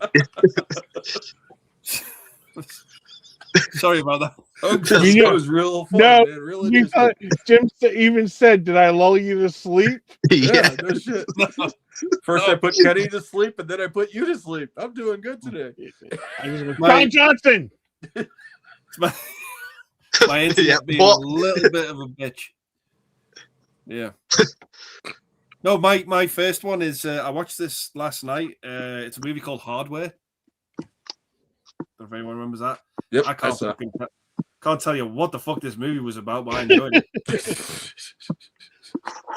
Yeah, it's this is the Umbrella one, but yeah, this was such a bizarre film. I really, really enjoyed it. Yep. Richard Stanley. Yep. Just I can't put my finger on what the plot was. It's a bizarre movie, man. Yeah. It's messed up. But speaking of bizarre movies, my second one, I watched this as well. This is a bad movie, but I enjoy it. Oh, God. Nice. I love this thing. This thing is chock-a-block. Like it's a brick. But yeah, the stuff you get in this, I love this film, man. I don't care what anyone says. It's bad. Jim's gonna shit on you now. And I know it's No, bad. I agree with everything he says, other than enjoying it. I mean, but I'm not going to pick on him because he's saying everything that it needs to be said. I know it's bad. Exactly. You like what you like, man.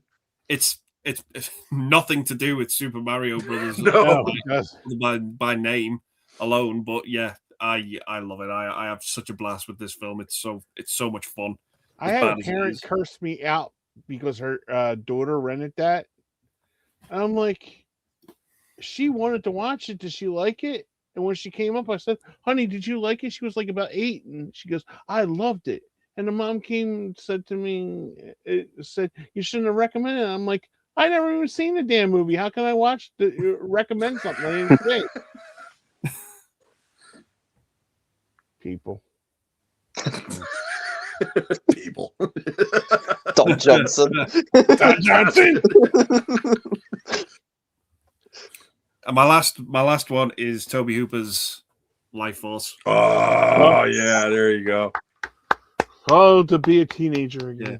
I can't take this slip off because it is covering up. Please take it off. Release the yams.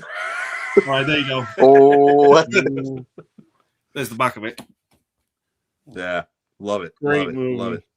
But yeah, Yeah. It's kind of like Space Vampires. That's a beautiful addition, man. That is. Yeah, gorgeous. this is the imprint one. But yeah, this it's a fun film. I like it for what it is. It's my favorite Toby Hooper movie. Oh, is it? Yeah, it is. I have no problem saying that. The only thing that comes close to me is Poltergeist. I was just going to say the same thing. Yeah, because Texas Chainsaw Massacre is one of those movies that I respect more than I like. You know what I mean? This is chock-a-block full of stuff. Yeah, I've got the Steel Book, which I like, but no, that's nice.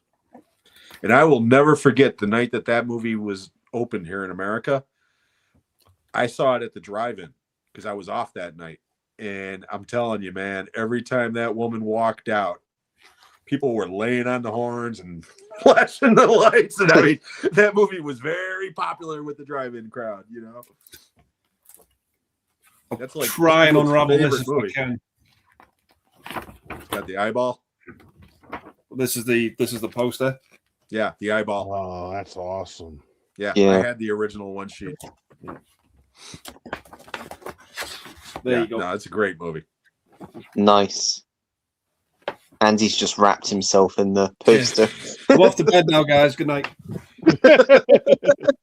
And what really gets me about that movie that hardly anybody talks about, because everybody talks about her. Okay. Yeah. The score. The music in that Yeah. movie from Henry Mancini, it's one of his best scores. And they've used that score on other trailers and all kinds of shit through the years. But that music in that movie is so much better than that movie deserves. You know what I mean? It's just, it's like an A-list score for a C-level movie. And there's the that's the alternate that's awesome. poster. Cool. That was the European poster, if I'm not mistaken. And there you go. There's the eyeball one. Yeah, and that's the American poster. Yeah, that's a beautiful addition. 4 discs. Yeah. So the international cut, the theatrical cut on 4K and on Blu-ray as well. Nice. That's awesome, Andy. Covered on all bases. Yeah. Stuart would be like, Stuart loves that film. Yeah. Looking at that edition. Yeah. That's like Stuart's favorite movie. I swear to God. Yeah. Comes with a copy of the script as well. Oh, nice. That's what I would like. Yeah. Out of everything in that set, that's what I would actually like the most. That's great. And nice. our cards, canon information booklet as well. Wow. So just lovely jubbly set. Patrick Stewart's very first on-screen kiss with a man, baby. It's Stuart very kindly gave me his Scream Factory 4K because he got the Arrow one last year. Yeah. I haven't looked at it yet. Yeah. I only watched it for the first time last year, I think, on the just standard Arrow Blu-ray, but yeah, good stuff. Yeah. That woman is unbelievably beautiful. Yeah. Oh yeah. Hands down. Stacey says in the documentary they showed that the car crashes into the house again. Yeah, but she couldn't have just been standing there and then just walked 2 feet away and then it crashes. That is done for dramatic purposes. But I'm not surprised if it. I'm not saying it didn't crash again. I'm just saying it didn't happen like the way it happened in the film. Beverly Hills Cop 3 is so much better than 4. Yeah, I don't know about that. Stacey seems to think Axel was scared in the 4th one. I don't know about that either. Just again, I love the first 2. I do. That's about it. Yeah. Fair enough. Spectre says, I'm currently watching the Miami Vice series and loving it. I would like for it to be remade again, set in the 80s, 12-episode series with a plot line that runs through the series instead of the single episode. No, because Don Johnson's not in it. And it's not even Don Johnson. That movie again, or that show again, was a product of its time. Yeah. Yeah, and what are you going to have rap music throughout the whole fucking movie? You can't recreate that vibe. No, you can't. You can't. It feels so great because it's so 80s with its music and its look and the clothing, the fashion, the cars. That all works because it was made in the 80s. Right. Yep. It's a snapshot in time. Period. But what gets me is the fact that Michael Mann remade it into a film, and it's his own fucking TV series. Well, again, he was like the executive producer and stuff on the TV series, but they didn't make the movie like the TV show. They just updated it to Florida in the early 2000s, and then they just kept the characters, Yeah. So they weren't trying to recreate the series. It was do something different. Yeah. Well, not even do something different. It was just they took the basic idea of these vice cops going up against drug dealers, and then they kept all the character names. That was it. I mean, it's not like Don Johnson shows up in the movie, in a little cameo or anything. It wasn't that type of movie. Yeah. Did you ever watch it? Is it Nash Bridges? Where he plays? Because they brought that back, didn't they? I don't know about that, but that show was on for quite a while. They did a TV film a few years back. Brought him and is it Cheech in it? Yeah. Cheech Marie. Yeah. See, but then again, you have to realize when that was on CBS, that CBS is called basically the old person network because at the time they had Diagnosis Murder on, Matlock, Murder She Wrote, and Murder She Wrote, and Burt Reynolds had a TV show at that point too. Oh yeah, what the hell was that called? Evening Shade. Evening Shade, yeah. Yeah, and he brought basically all of his friends like Charles Durning, Michael Jeter, Mary Lou Henner, basically on that show. So it was like, but now CBS is like your tentpole for your, CSIs. I was going to say NCIS and Tracker. Yeah, Tracker. Pretty much, yeah. I think they're going to spin off on Tracker too. Probably, I don't know. They already. My mom loves Fire Country, and they did a spin they've done on that. Sheriff Country. And, I love Sheriff Country because of Marina. Yeah. Yeah. Well, I've loved her since Firefly. So, see, the first time I seen her was on The Mentalist. Nice. Yeah, that's a good show. She played Honora on Firefly. Whew. I didn't watch Firefly first. I've seen it, but love that show. Firefly is a very good show. Love that show. Beverly Hills Cop 3, more than that's left. I hate bringing in 80s franchises into the modern day for a quick payday. Yeah, fair enough. Stacy says, have you seen Terry Garr, Gene Hackman, Elias Koteas, Burgess Meredith, Full Moon Junction? Those people aren't in Full Moon Junction? I don't even know the film. Full Moon Junction's like a Skinamax movie with Sherilyn Fenn, who was in Twin Peaks. Oh, yeah, yeah. And the bully the guy from Kindergarten Cop, the psycho dad from Kindergarten Cop. The guy that Schwarzenegger's trying to arrest. Oh, is it Richard Tyson? Thank you. Yeah, he was in a show called Hardball. Yeah. Well, the two of them, it's a Full Moon Junction. Yeah, that's exactly what that movie is. It's a Skinamax movie with those two. Right. Yeah, I don't know where Stacy's got that from. But I love all the other characters or actors rather. Yeah. What would you do if you were in the mirror and you say Candyman 3 times and then Ace Ventura appears and says, alrighty then? Not a lot. Probably wake up. Yeah. Stacey, I love you. Adjust your meds. She goes from like an actual sensible question to a question that makes your head hurt. Do you have to say his name 5 times? It's Beetlejuice she's thinking of. 3, would you and Sammy G be good faction comedy duo? No. No, nobody would want to watch that. I would just to hear him go, "Come on, mate."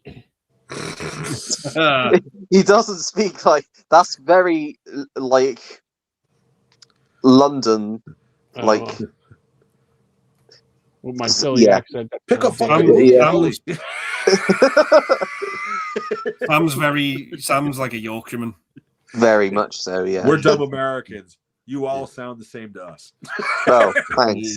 So do you. And there's Irish. And that's about it to us Americans. Yeah. I mean, it really is. Stacy says, for 2000s movies, I recommend Two Lovers, the Joaquin Phoenix and Gwyneth Paltrow movie. Have you seen it? No. Yeah. I think I've heard of it, but I've not seen it. Yeah. Giz is up to season 5 of his Sopranos rewatch. Just gets better and better every watch. Nice. It's a great show, but again, I think it kind of petered out towards the end.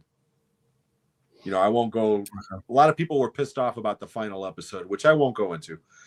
I wasn't. I thought the last season towards the end, it just kind of felt rushed. Kind of like Game of Thrones. Yeah. Like they were trying to, oh shit, we got all these loose ends, so let's just tie them all up in the last 3 episodes. And it doesn't stick the way that it should. Yeah. Stacy says Eddie Murphy and James Brolin would have been good as Men in Black originally. I like Will Smith and Tommy Lee Jones. I think they're good together. Yeah. I don't think you need to replace them. I think that was good casting. Yeah, I agree. Right, next up, we're on to Jim's favourite topic of the week, sequel news. Gotta go, everybody. No, it's to be fair, it's pretty much all not well. There's some IP stuff, but not really sequel, not like new sequel stuff. For example, our first topic is a good topic that good to talk about. Zootopia 2 has become the highest grossing animated movie of all time, surpassing the original Inside Out. I think it's the 9th highest grossing film of all time at the moment. Okay. And I think that it's probably going to pass one of the Spider-Man films. But good achievement for a film, especially in this day and age, and an animated film. But for me personally, I thought it was just as good as the first film. And obviously it's showing because people are going back and watching it because it's made all this money. Couldn't see it, but then again, you have to remember it's making more money because they're raising ticket prices all the time. A lot of that money came from China. I know it was a huge thing in China. You know, because it's a universal type thing. They're all animals. So there's no politics or anything like that thrown in. But I owned the first one. You know, I bought it when my grandson was little. And I at the time watching it with him, I remember enjoying it, but I don't think I've seen it since. And it's really good. And now that he's 13, he has no desire to see it, so therefore I probably won't either. But if it hits Disney Plus, which I'm sure it will eventually, because that's a Disney movie, isn't it? Yeah. So when it hits Disney Plus, one night or whatever, if I'm bored and there's nothing on it, I might watch it. Because again, the first one was good. Yeah. What do you think, Andy, on this? I'm just glad it did it beat Avatar this year? Yes. So, yeah. That's I'm happy with that. Yeah, I like the movie. I like the movie. I thought it was good. But I just didn't have any desire to go back and rewatch it. But I still had fun with the film. Yeah. But I'm glad it's done what it's done, and it's at least Avatar now isn't like the highest grossing film of the year. Oh God. I know. The big question though is, do you think it will be Zootopia 2 or K-pop Demon Hunters that wins Best Animated Feature at the Oscars? It's going to be K-pop. I'd be happy with. I'd be happy with either. I've not seen K-pop Demon Hunters, but Disney usually take the crown. Although saying that, the Spider-Verse films usually get quite a lot of Oscar stuff, and obviously it's the same people that did that. So, because for me, K-pop Demon Hunters had a decent story. It was I could watch it like, oh, okay, it's these pop stars, but they fight demons as well, like on the side. So right. The K-pop stuff, I just thought was fine. Like, I'm never going to be the target audience for K-pop music or anything like that. I'm just we're just not. We just aren't. But I got enjoyment from the movie. I thought it was a well-made movie. That's the main thing. I enjoyed it. Yeah. Again, I that's another movie I would probably never watch, but it's going to win just because it came out of nowhere. Yeah, and it was such a phenomenon at the time. My niece, who is 30 years old, and my sister, who just turned 63 yesterday. Hey, happy birthday, Sharon! Happy birthday! The two of them actually went and saw it, and I was shocked. I was like, "You went and saw that?" You know, to my sister, and both of them loved it. They said it was great. Yeah. So fair enough. Each to their own, as they say. Yeah, not me, man. I don't like anime. I'm not an anime. Yeah. So, next up, we talked about Tom McCarthy earlier. He is gearing up to do his next film. I think his last was he did Stillwater, didn't he, with Matt Damon, which I actually thought was pretty good. That was underrated. I didn't realize he directed that one, but I'll take your word for it. You didn't like it, Andy? No. I haven't seen it. I didn't know he directed that one, so I'll take your word for it. Is what I'm saying.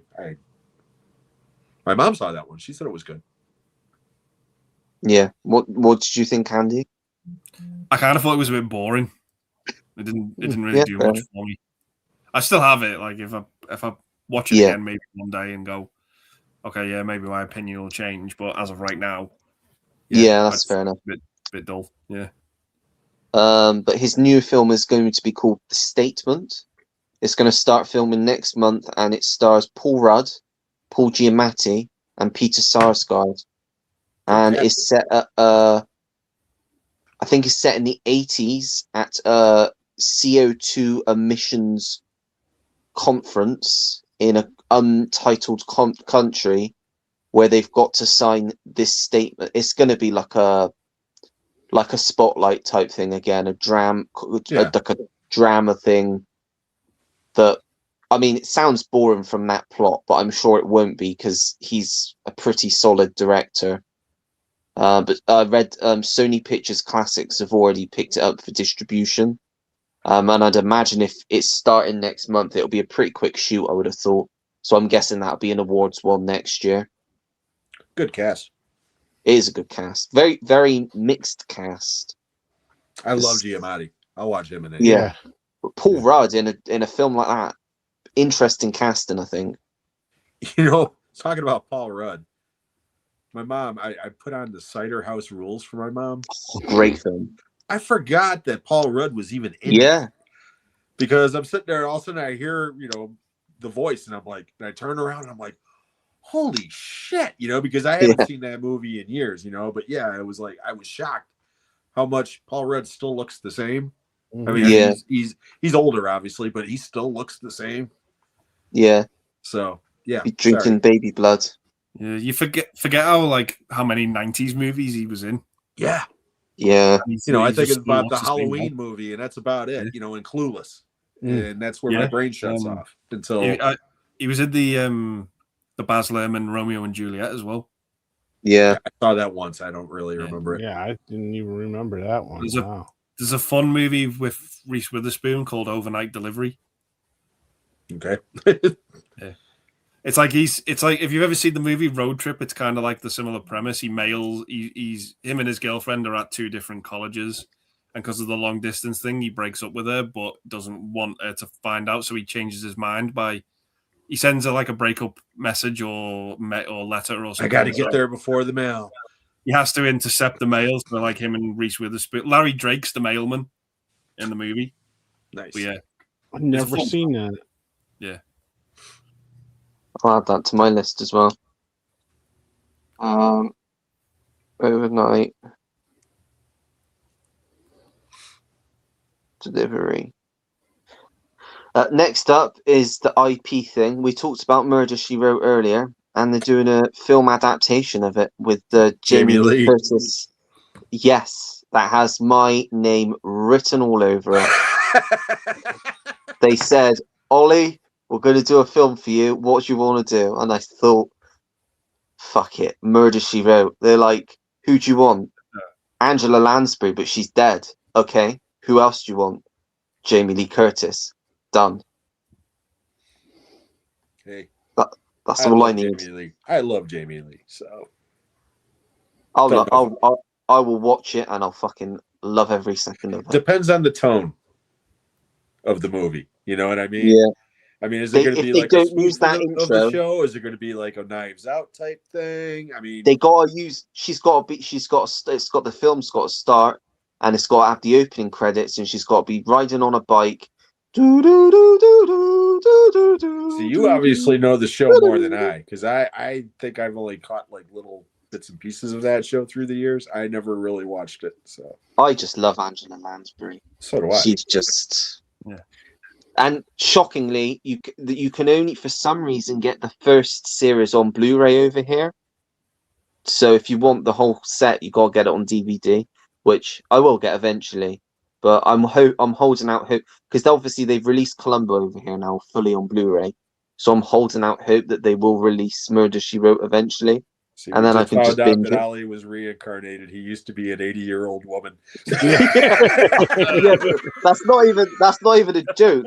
Because because everybody that I know thinks that I'm like I'm an 80-year-old woman trapped in a 23-year-old's body. Like literally, they're like Stuart takes the piss out of me because he's like, so what are you doing on with your Friday night, Ollie? And I'm like, going to the cinema on my own. Yep. And he's like, what? I know he truly gets perplexed by that every time. But yeah. But no, seriously, it's all starting to come into shape now. I just finally I am. epiphany. Yep. You've not seen what I wear during the day. dude. I have half of my wardrobe is probably my granddad's clothes that he's given to me, and that's not even a lie. Yeah, whatever makes you happy, Yeah. buddy. Yeah, I'm not here to I'm judge. an old I'm not soul. a judgmental person, so I'm an old soul. I judge movies, not people. Yeah. Is anyone going to watch it with me? Does anyone want to do a watch along of the new Murder She Wrote with me? Sam. I'll You'll have to wait like 6 months. He loves his watch alongs. Yeah. Has anyone other than me got any interest in this? I'll give it. I'll watch it. I'll watch the episode. Yeah. It's a film. It's going to be a movie. Oh, it's a film. Yeah, it's a movie that they're working on. And Pitch again, Perfect to me, director's it's like, doing it. what kind of movie are they going to be making? You know, it's a comedy. Would be my interest.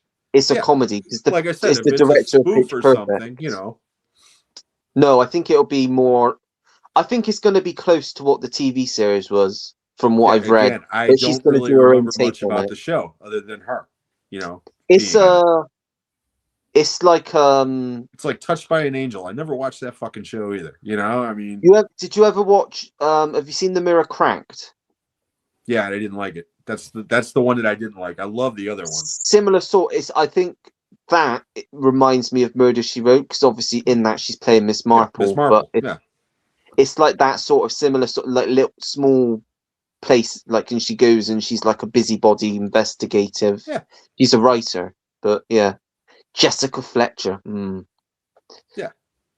Again, I know what the show is, and I know her, and I know, you know, I wasn't a fan. It wasn't the type. When that show came out, okay, when it started, anyways, I think I was in high school or in college. Yeah, and then I was in my 20s, like you are now. So I wasn't watching Murder, She Wrote. Yeah. You know, like Kenny said, that was one of those CBS shows that was geared more to the older audience. Yeah, fair enough. Next up, got two more in this. We're going to talk about the Oscars briefly, because Sinners broke the record by earning 16 Oscar nominations, which is the most any single film has ever been nominated. Is anyone surprised? Because I think they've added an extra category this year. They've added a couple in 25 years. Yeah, best casting. Best casting. And next year they're going to be adding best stunt, I think. Yeah. Best stunts. Anyone surprised that it garnered this amount of nominations, though? Not really. Kind of, but not really. Yeah. I knew it was going to clean up, but I didn't think any movie was going to get that many, to be honest. But I thought One Battle After Another, or the movie that you hated so much, would be the two that would get the most nominations. Hamnet. I've talked so many people out of watching that film. I talked my auntie out of watching that film. I said, if you watch it, you'll probably want to drive off a cliff. Yeah. And she said, I won't watch it. I told Sam last night, I said, don't watch it, Sam. Please, just don't watch it. And he said, oh, mate, I won't watch it if you say not to.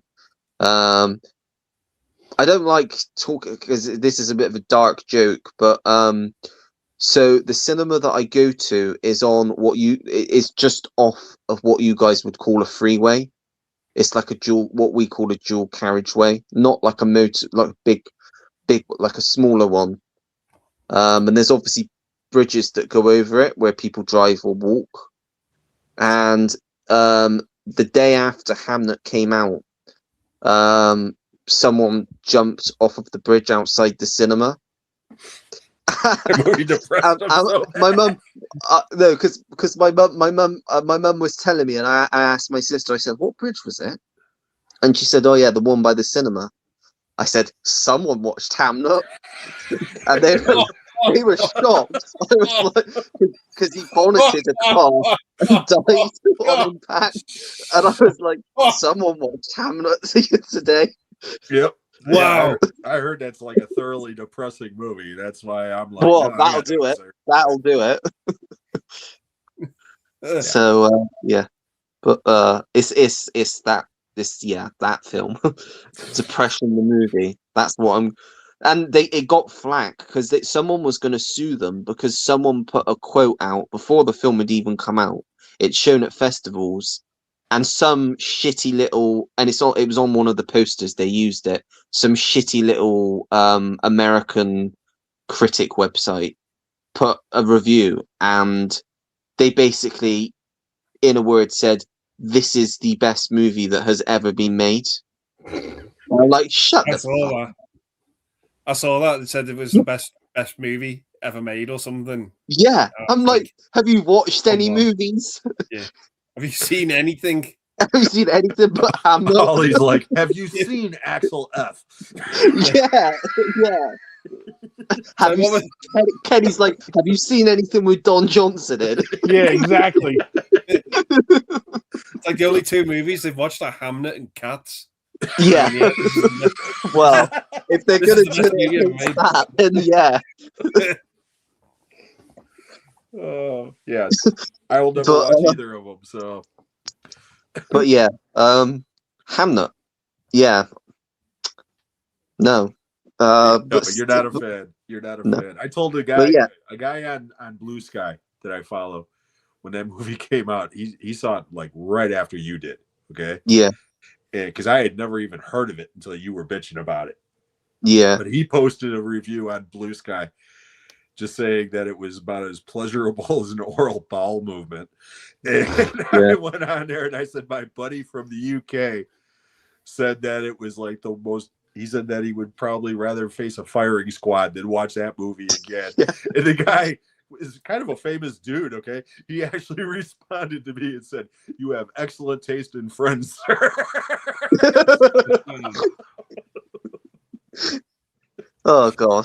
But yeah. It is a depressing film. Yeah. Like when you watch it, like with what it's about, yeah, it is. But I still think she's gonna take home Best Actress. Unfortunately. It sounds like head, a Sophie's Choice type thing. Yeah. My head's telling me she's gonna take Best Actress home.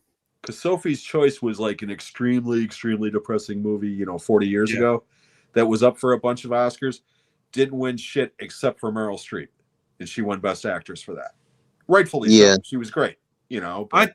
I don't know about you guys, how you feel, but I fucking hate it when an actor is nominated for an Oscar when the movie's shit, but they're the best thing about the movie.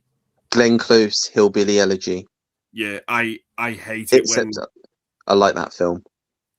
JD Vance. I hate it when they get nominated, even though their performance is good, but the movie's just shit. It's just dull and unwatchable. Like Mark Wahlberg for The Happening. No, sorry. Yeah, and Anne Hathaway and Rachel getting married. My word. Oh god, that movie was dull. But yeah, I think she got nominated for like Best Actress, and I'm like, the movie's awful. Do you know, I can't count on my fingers on toes how many times I've watched the trailer for Hillbilly Elegy, and it gets me excited every time I watch it. I didn't hate the film. I thought it was all right. I love it, but that trailer's like, with the music in the background, and then Glenn Close is like, "Hasta la vista, baby." Yeah, I can't watch it. I can't. We're not gonna get into it, Jim. Don't worry. That is it. Amelia Perez film. What the heck? That had no. Oh fucking hell! What was that? That had no business not being nominated for Best Picture. Same with that. Yeah. Triangle of Sadness. Triangle of Sadness. What the fuck was that all about? See, I never watched any of these movies. I know them all, but I've never watched any of them. Well, are you seriously putting these films forward to represent the best of the year? Dude, yeah. When the nominations were let out the other day, and don't worry, I'm not going to go into a diatribe about how The Long Walk got screwed, okay? That's not it. But they put up, way back when it was only 5 movies, but the last couple of years or whatever, you can go 10. up to 10. So they nominated 10 movies. And on Instagram, I went in the group that me and Kenny are in. I said, hey, out of the 10 movies, I've seen 4 of them. That is a personal record from the last 5 or 6 years. Yeah. Because last year I had only seen 1, and that was The Substance at the time. Okay. This year I've seen 4. So that means there's 6 left. All right. Out of those 6, I will more than probably, definitely actually see Frankenstein eventually. Okay. Because I haven't seen that yet. And there's a 50-50 chance that I will see Marty Supreme. Mainly because of how you guys have raved about it. Yeah. Yeah. Okay. Even though I've got no desire actually to see it, but everybody I know who has said it's great. And I respect your guys' opinion. So I probably will watch that when it hits HBO Max or whatever. The other 5 or 4 or 5 movies, I could care less about and will never watch. Now, I'm not saying they're bad, okay? But like Andy just said, you're trying to tell me these are the 10 best movies. I mean, F1 is an extremely entertaining movie, okay? Very entertaining movie. That was one of the 4 that I saw, okay? I was shocked along with everybody else when it got nominated for I was Best so Picture. happy. Yeah. I was kind of happy because, again, it's a popcorn movie, okay? Yeah. But again, are you trying to tell me that F1 is if you're going with best, not favorite, but Yes. best? Yes. I don't know if I could put it on Yes. that pedestal. I don't know if No, I I can. would. Well, It was no, but not just on a because I loved technical it. level, On a yes. technical level, On it a was a technical level, well-made yes. I will film, give you that. and But that's if you're what they going, look for. but if you're going strictly on a technical level, then you got to throw Avatar in there too.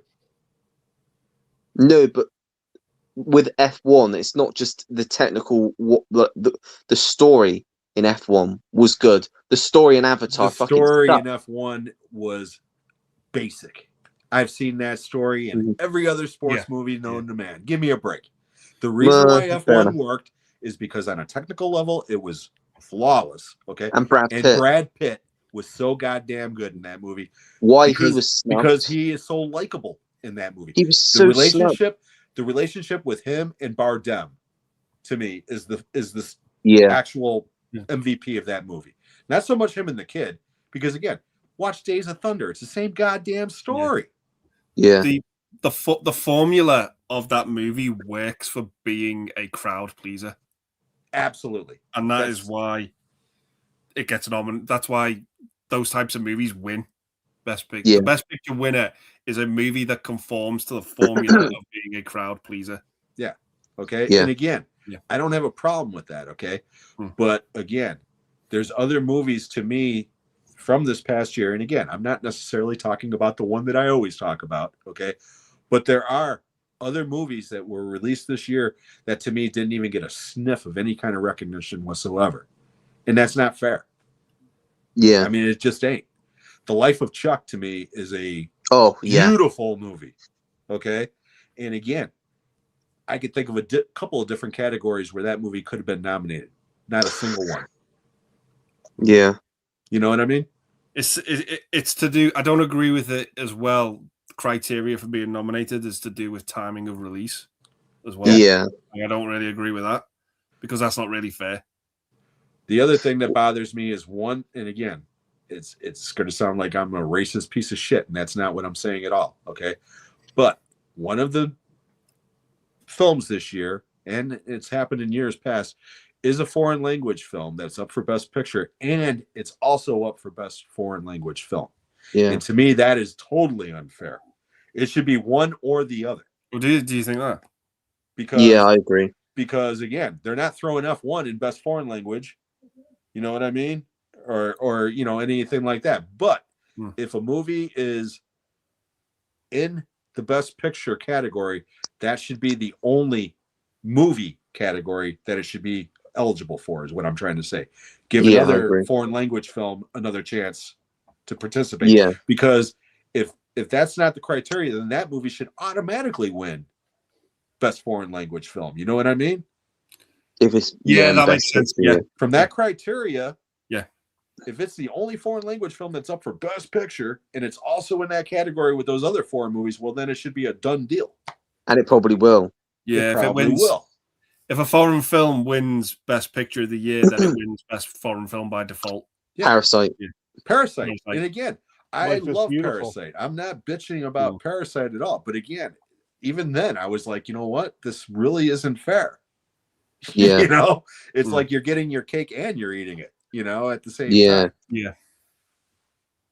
Yeah. Well, Yeah, on a yeah. lighter note, a great character actress that also stars in The Station Agent, which I watched last night, Patricia Clarkson, has joined Scorsese's new film, What Happens at Night, reuniting her with him after her great performance in Shutter Island. She's yeah, great. I just love her. So She's great. her coming into a Scorsese film with DiCaprio again, and from the plot, it sounds like a similar sort of thing to Shutter Island. It's like a weird thriller about a cult, I think.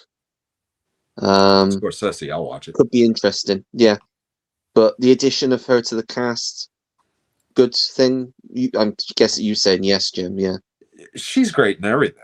She's one of those character actresses that every time she pops up, the you're like, Green oh, yeah, Mile. I like her. You know, Green Mile. Yeah, absolutely. You know, so yeah, I've liked her ever since the Deadpool, and I think that was the first time I ever saw her. Yeah, you know, and that's back in the '80s. So yeah. Penny, Andy. Yeah, agree with everything that was said. Mm-hmm. Yeah, agree with Jim. Agree with yourself. Yeah. I don't think either of these guys are gonna go, no, fuck that bitch. Well, Kenny's thinking about it. No. Kenny, you like her then? Yeah. Yeah, I agree with everything that you guys said. Yeah. Nice. Stacy says, do you have the Arrow version of Moonlies? Did you like that movie? Kenny, have you seen that one? Bob No. Hoskins, Michael Caine. Yeah. Kathy Tyson. It's a good Yeah, movie. I've not seen that one myself. Robbie Coltrane in it as well. Yeah, it's a good movie. Makes a good double feature with The Long Good Friday. Long Good Friday, yeah. And yeah, Stacy said Michael Bob Caine, Hoskins. like Michael Michael Caine's Caine. Villainous role in it as well. Like it was a bit different for him. Yep. Yeah. My cocaine. Stacy says, what comedy is so bad it's good you like? Right. That'll lead us into our main topic. And our main topic this evening, which Jim will like, is underrated 70s, 80s, and 90s comedies. Oh shit. Okay. Oh, Underrated? I've quickly got to take a bathroom break before we get into this. Yeah, that's all right. Yeah, I'll leave you with that. Shit, Yeah. If I would have known that was your topic, I would have grabbed like 20 of them off my shelf. Well, you could just do them off the top of your head. What we've done the last few weeks, because the last few weeks we've done 2000s films. We'll just go around in a circle and just say one each and just keep going around until we get fed up. But yeah, Stifler's looking at you. Stifler's looking. Oh shit! I just noticed. I was looking down at Stacy, and it was like, I got Michelle Pfeiffer over here, and then I look over at Stifler. Loads. Oh god. How's the pale ale? But I've made a sort of a list this week. I usually don't have any lists, but I've made a couple from each decade. But we'll just do one, just keep going round. Yeah, see, underrated. That could be a weird thing because it might, to me, underrated means something that a lot of people either think is a piece of shit or they've never heard of. Yes, exactly. Or maybe they don't look at it. A lot of mine on my list is they're not necessarily looked at as comedies, but they are. Oh, okay. Fair enough. You'll know when I say them because you're like, oh yeah, but that's not maybe looked at as a comedy, or it's not thought of as highly. Fair enough. So I'll kick us off because my first few are from the 70s. My first one is going to be Hal Ashby's Being There with Peter Sellers. That's a great movie. Fantastic. But yeah, I would say people don't look at that film as a comedy. They look at it more as a drama looking at a guy's life, but there are some funny moments in it. No, I think people over here in America look at it as a comedy. I just think it's one of those movies that unfortunately has been forgotten. Yes. Underrated. In that case, yes. Yeah. And it's probably my favorite Peter Sellers performance. Yeah, definitely. He's phenomenal as Chance. Yeah. Yeah, that's one of Sean's favorite movies. He loves that movie. Yeah, I just love when he leaves his house for the first time and the 2001 theme comes on, the upbeat, the one that's it's played in a lot of stuff. That's just Yeah. A great scene. Yeah, I didn't like that movie the first time I saw it, but I was like 12 years old. Yeah. So I thought it was boring, and I thought it went over my head, quite honestly. And then I saw it like 20 years later and was like, wow, this movie's brilliant. So Yeah. great pick. Kenny and Andy, you like being there? You seen it? Yeah, it's a good film. It's a good, it's a good film, but I'm not a Peter Sellers fan. Like I don't particularly find his brand of humor funny, but I do. There's movies with him in. I like the Pink Panther and the Lady Killers. But yeah. Cool. Kenny, what's your first pick? UHF with Weird Al. Yeah. Every time that was on cable, I watched it. I think it's really very funny. Yeah. Nice. Jim, what are you going to go for first? Okay, let's go with my first stump of the day. See if any of you guys, well, Kenny might know this one from the 70s, since you brought up 70s. James Caan and Alan Arkin in Freebie and the Bean. Yes, that's a great one. Freebie and the Bean? Yes. Yeah, Freebie and the Bean. That movie could not be made today. No. Because it is one of the most racist movies ever made. But I mean, just the name of it, Freebie and the Bean. Okay. One of the characters is Mexican American. He's called the Bean. You can kind of figure it out from there. But that is like one of the first buddy cop movies. And it's hilarious. So, but again, nobody remembers it except for me and Kenny. So that's my first pick. Nice. I've put that down because I've never heard of that one before. Yeah. Andy, what's your first pick this week? Okay. It's a movie from 1987. And it's a bit of a lost movie. It's been a forgotten one. It's very, very difficult to get hold of. But it's a movie called 3 for the Road. Oh, yeah, with Cary Green, Charlie Sheen. Yep, Cary Green, Alan Ruck. That's a very good movie. Yeah, I haven't seen that movie in years. Holy shit. Wow. I haven't seen that since the theater. Yeah. It's VHS days for me. It's never had a release past VHS. Yeah. It is very, very I've got a bootleg Blu-ray of it, but yeah, it's a very good movie. Wow. I enjoy it. Pick. Yeah. It's a deep cut of a film, but yeah. That's a deep cut there, man. Yeah. Yeah. It's all about them. They just Cary Green, I think she's got like some mental issues, like her dad's like running for like a senator or something. And she wants to go and meet her mum. And he's like the dad's like tasked Charlie Sheen to like, you got to take her cross country, you got to look after her. Because Charlie Sheen's like very clean cut in the movie. He's like wants to be like a politician. But yeah, it's a good film, and Alan Ruck's like his best friend who just goes along. But yeah, it's nice. I checked it out after watching Lucas, which was another good film with the two of them. Lucas was great. Yeah, she's in the Goonies. Yeah. My next pick is Every Which Way But Loose. Right turn, flag. Another one that people don't really think of. Oh, they do over here. Do they over there? Oh yeah. The song was very popular. Every which way but loose, you turn me. Every which way but loose. And Any Which Way You Can, the sequel. Yeah, those movies are very popular, which I've not seen yet. I've not seen the sequel yet. They're both fun. Both fun. Yeah. Yeah. They're not good, but they're fun. Yeah. Yeah. Yeah. And Ruth Gordon as well. She's the best. Ruth Gordon and Jeffrey Lewis are the two best people in those movies. She popped up. I'll give you a deep cut. I think I've mentioned it before. A very underseen 60s film called Inside Daisy Clover. Yeah, I've never heard of that one. It's Natalie Wood, Christopher Plummer, Ruth Gordon plays her mum, and a very young Robert Redford.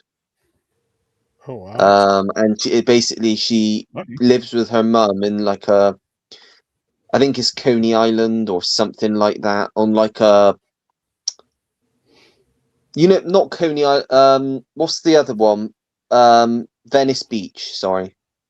In LA. Two And they different live in cities, this two different coasts too. Yeah, I know. Oh, okay. And her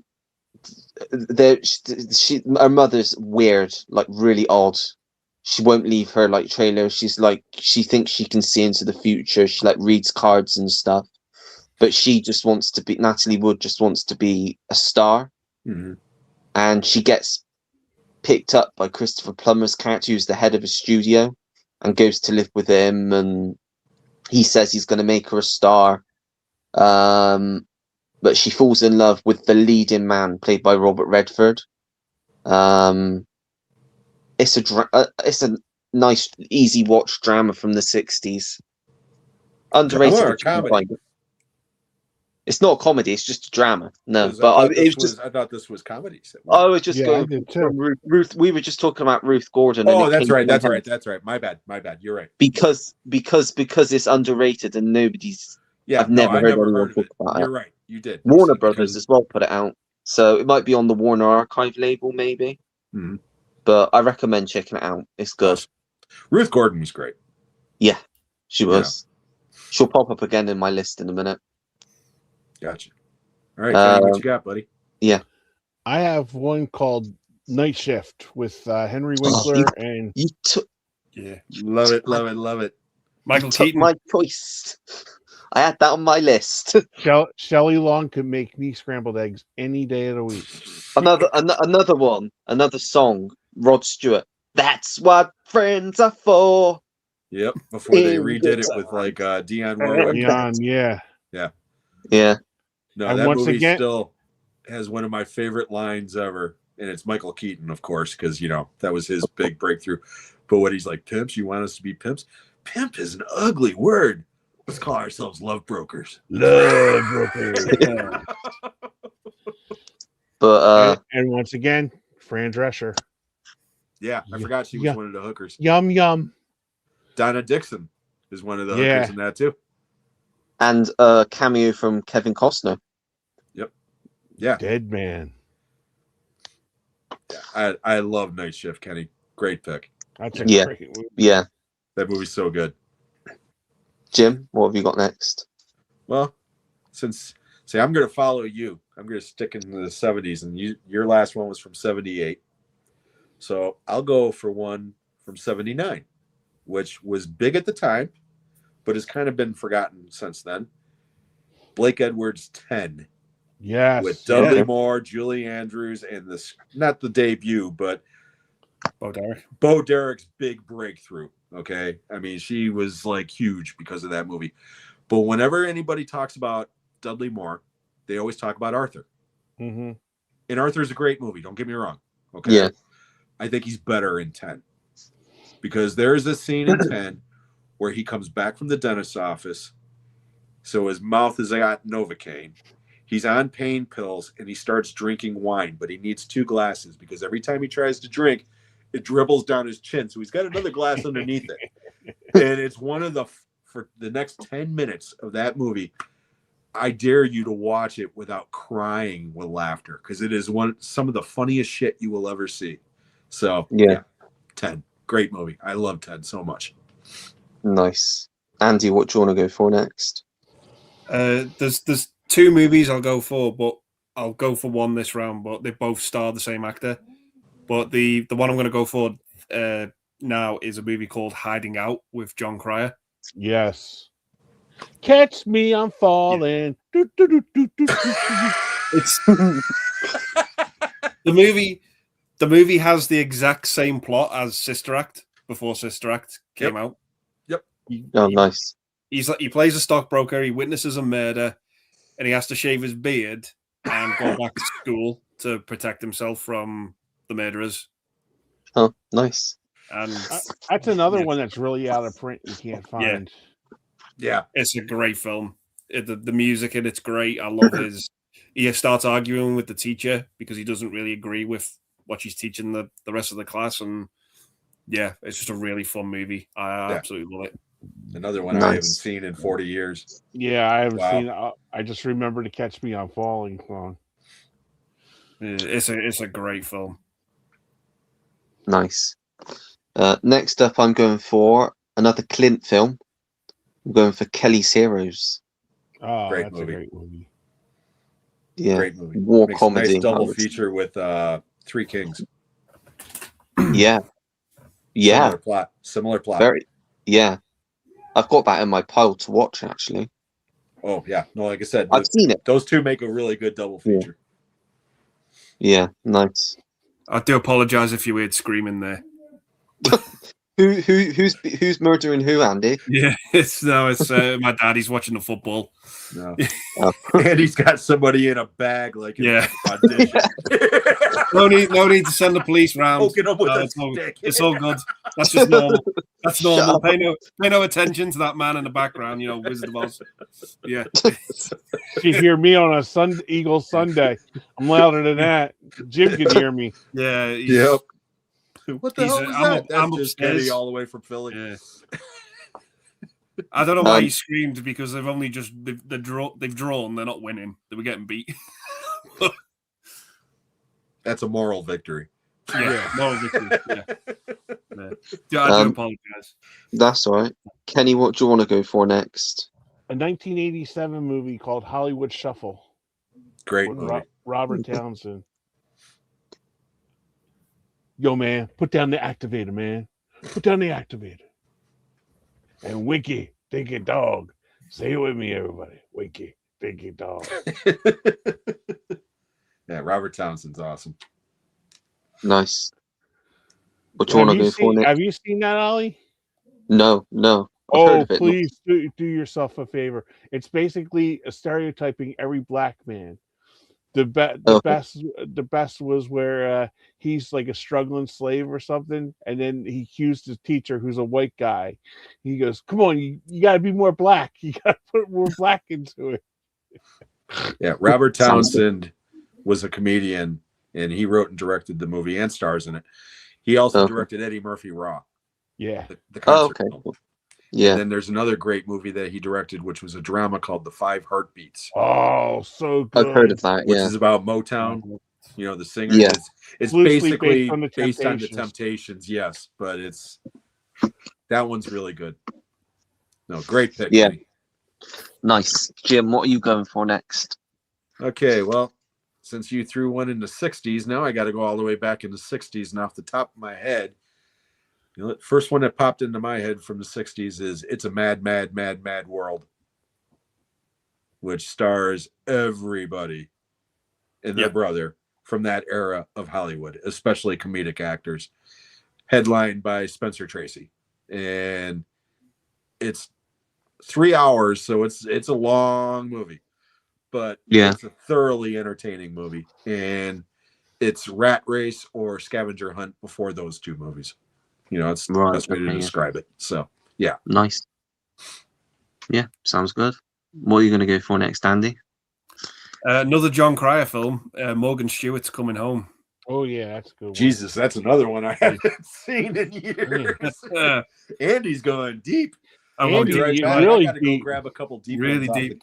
off the- Yeah, he plays like this kid who's at this boarding school, but he's obsessed with like horror films.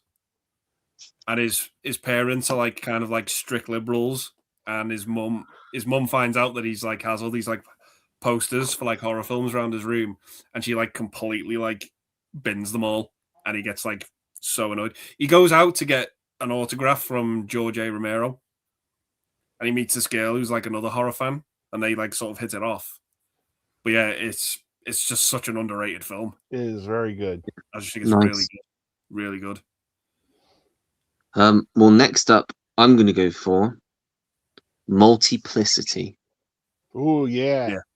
Very underrated. Another hard to find movie, too. It's available through, I got the Sony released Blu-ray. I don't know whether it's made on demand. I paid about £30 for my copy. Oh, wow.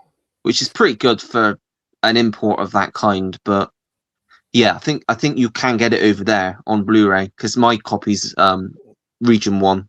Okay. We're talking Multiplicity, Jim. Oh, she Right. touched my peppy, Steve. Yeah. I fucking love it. I love that. He's so good at that. I need to watch that. That was again. a running joke. That was a running joke with one of my exes when that movie came out. We saw it together, and for months, I would sneak up behind her and I would do that. I'd tap her on the shoulder. And she touched my peppy, Steve. It's just, yeah, I love that movie. It's great. It's just his facial expressions in that film is just top. Yeah. Yeah. So that's my next one. Kenny, what do you want to go for next? Next one is another Michael Keaton movie that didn't get much love when it came out, but when it got on TV and video, especially, Gung Ho, Ron Howard movie. George Wendt. Yeah, that was and Getty Watanabe. Yeah, Watanabe. Love that guy. Nice. Jim? Okay, so you went with Multiplicity. That's from the 90s, correct? So, okay, fine. Here's one from the 90s. Basketball. Yeah. I've not seen that yet. I've got that one as well. Stupid movie. Hilarious. It's funny, If you like South Park type humor. Yeah. Andy, have you seen that? Because you love South Park. Okay. I love that, and I love Orgasmo as well. Like, what do they call the little guy? The Nugget? Oh, yeah. What the fuck? Chowder Boy. Soda Boy, that's it. Soda Boy. Soda Boy. Oh my God, that's hysterical. But no, one of the funniest things about basketball, it's just a runaway joke that sets up the movie about how sports teams started first trading players back and forth like free agents, and then they started relocating left and right. And one of the funniest jokes ever is like the Minneapolis Lakers moved to Los Angeles where there are no lakes. And then the Utah or the New Orleans Jazz moved to Salt Lake City where they don't allow music. And then they're showing like all the corporate sponsors, and you see the Preparation H Bowl, and it's just this giant hemorrhoid thing. I mean, yeah, basketball is great. I like. Nice. You'll like. Yeah. Andy? I'm gonna go with C. Thomas Howell in Secret Admirer. Nice. I got that on my shelf too. I should have grabbed that one. That's probably the most well-known film I've said. But yeah, it's a good one. It's about this letter gets written, obviously Secret Admirer letter, and it falls into so many wrong hands, and it causes so much shit. What's great about that movie is the cast. Yeah, Laura Logan. All the parents. I mean, Fred Ward, D. Wallace Stone. I mean, that alone is like enough for me to watch the movie back in the day. Yeah. And as far as 80s sex comedies go, teenage sex comedies go, that's definitely in the upper echelon. Yeah. Without a doubt. Couldn't agree more. Yeah. Good pick. Good pick. Well, my next one's one of the most depressing comedies I've ever seen. But I'm going to go with The Last American Virgin. It's a great movie. I love that film, Ollie. Yeah. You have no idea. I know. I do too. After I've watched it, I cannot stop thinking about it. That ending. To this day, it's been 2 months since I've seen it. And every time I think of that ending, I'm like, oh, fucking hell, I'm so pissed.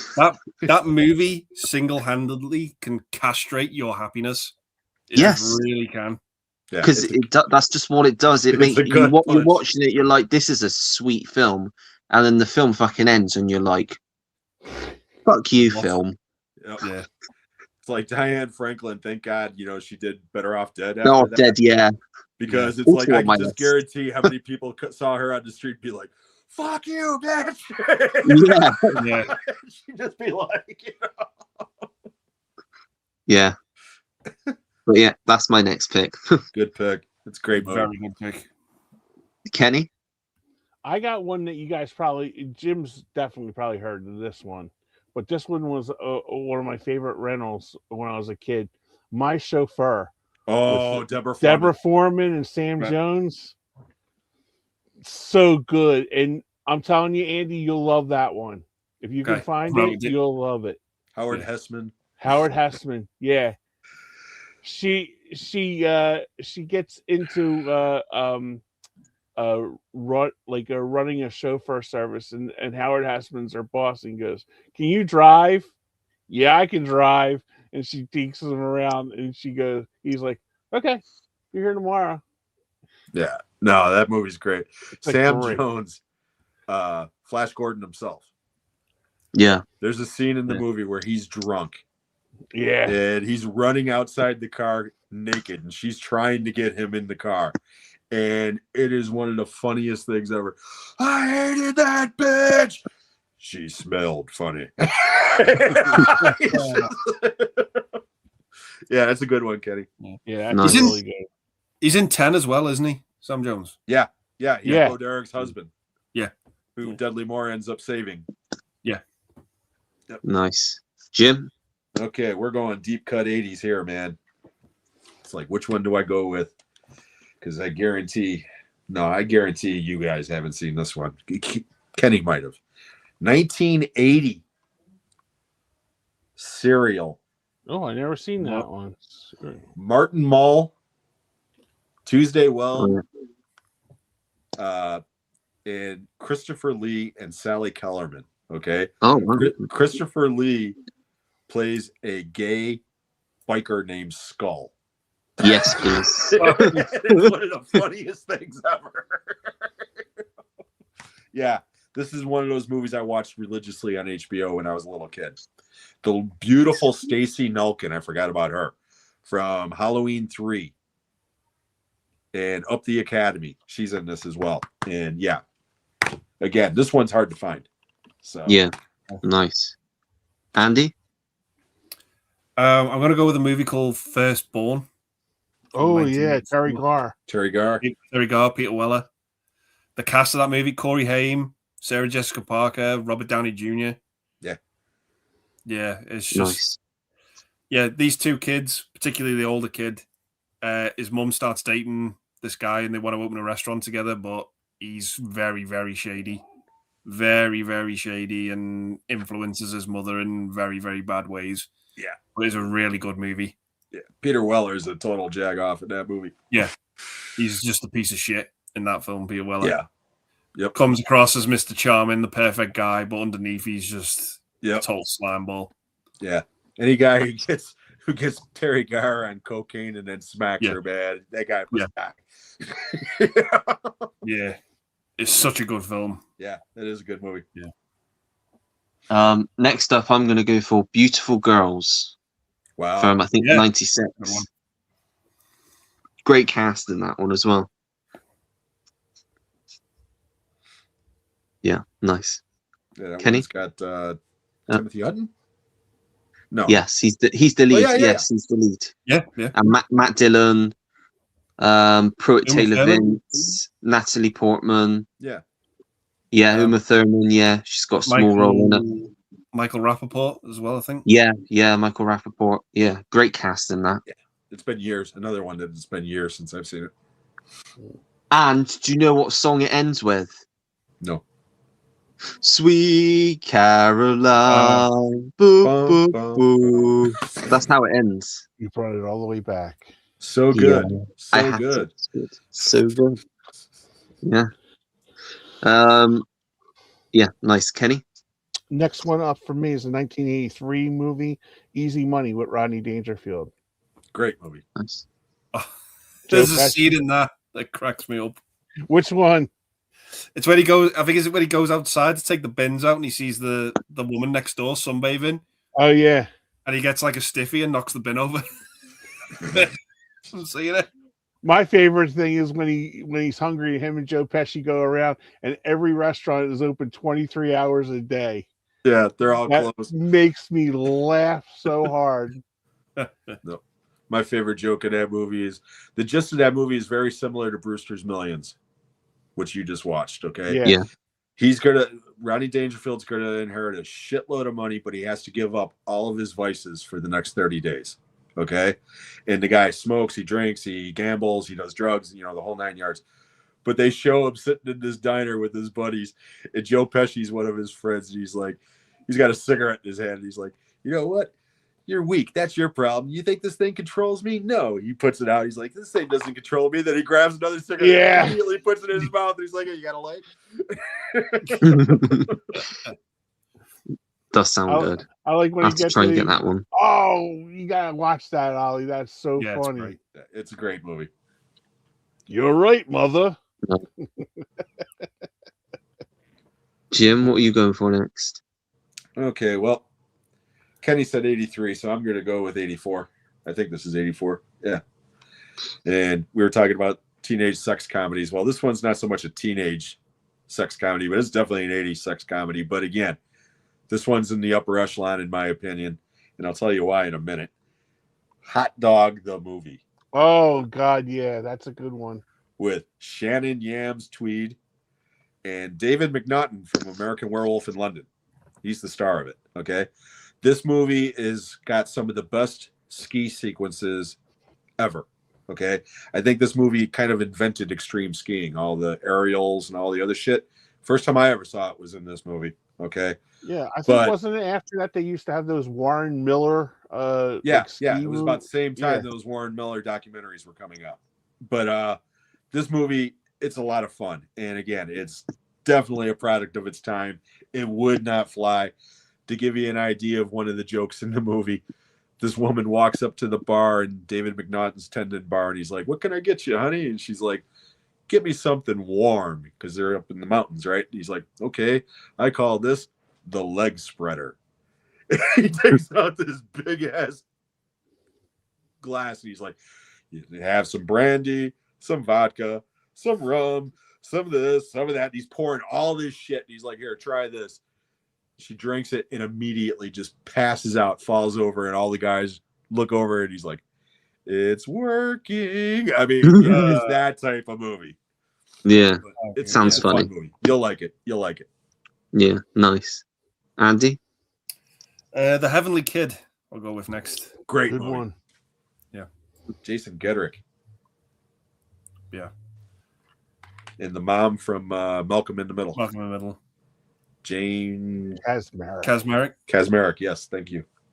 It's like someone. So this kid, he dies in at the start. It sounds grim. Comedy. Yeah, he dies in like a drag race type of thing. He's been dared to do, but so when he gets to heaven, he's not quite allowed in, so he has to go back to Earth and look after someone to get entry to heaven, to look after him and sort of Help a kid out. Help a kid out, yeah. Not Helping try her. and, yeah, Shit try together. and get himself together, and yeah, you have to spend time with him. But the way the movie plays out, you kind of guess that there's a bit more of a connection between the two of them. But yeah, it's good. Yeah, Nice. good movie. I'm going to go for Benny and June next. That's a good one. Yeah. It's the only scene in that movie I remember. Him doing the thing with the spoons. Oh, yeah, it's a good film. I love Johnny Depp. Jim's Johnny gone Depp? blank. Is that what you said? No, Are you he here, likes Jim? John Depp. Yeah, I'm here. Johnny Depp? Johnny Depp? Depp. No, Johnny Depp. Doug? That's completely Tom different. Johnson. Tom Tom Johnson. Don Johnson. Doug Johnson? Yeah, no, good film. Cool. Cool. Kenny. All right, my next one is from the 80s, another great one, The Flamingo Kid with Matt Yeah. Dillon. Sweet Ginger Brown. That's a great one. Yeah, it's a Gary Marshall movie. Mm-hmm. Oh, Based on nice. him growing up. Mm-hmm. Yeah. Hector Elizondo, of course. He's in all Yeah. Gary Marshall's movies. But yeah, it's a good movie. Nice. Jim? Okay. How about this is one of those guilty pleasure movies. How about Jackass Presents Bad Grandpa? Yeah. Yeah. With the prosthetic balls hanging. Fun film. Enough said. Andy? Oh, It's not so much as a comedy, but it kind of had those actors in at the time. But I'll go with Less Than Zero. Yeah, that definitely ain't a comedy. That's not a fucking comedy, Andy. It's not a comedy. I That's suppose the it's I'm not. gonna go in. Hamnet, I'm gonna go man. watch this, and I'm gonna be like, "This isn't funny." It's one of the No, most it- depressing movies ever. I realised as well, Firstborn's not a comedy either. But No, it's not.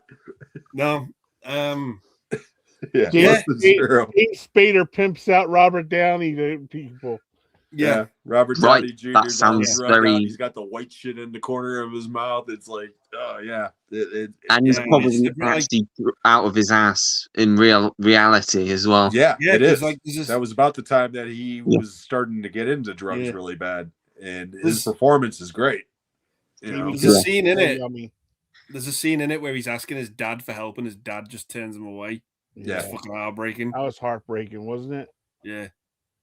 His dad's just he's asking his dad for help, and his dad's just on the tennis court hitting balls, and he's like, nah, can't help you. It's like- Yeah. So have a fun time with that one, Ollie. I will. Yeah. Yes, enjoy that one. Great soundtrack, though, I was going to say hazy or shady pale of winter, hazy shade of winter by the Bangles. by the Bengals. Yeah, they rock that song out, man. Next one I'm going for is Quick Change. I just watched that again not too long ago on Prime. I haven't I was seen it gonna in say, years. I was going to recommend that movie for you and Sam. Oh, I've Yeah. seen. Oh, I love Quick Change. Yeah, Yeah, it's a good movie. And that's Well, another it's one. Bill- You're in Bill and you're Murray. out, man. That's a quick movie. yeah. It's like It's like Yeah. 80 something minutes. 80 something yeah. minutes. Yeah. Yeah, good film. Kenny, Yeah, that is a good one. All right, this one's from 1976. I'm bringing it back a little bit. Silent movie with Mel Brooks and fucking makes me laugh every time. The one with Burt Reynolds when they're in the shower and all you see is hands come up. No, Nice. that's got one line of dialogue in it.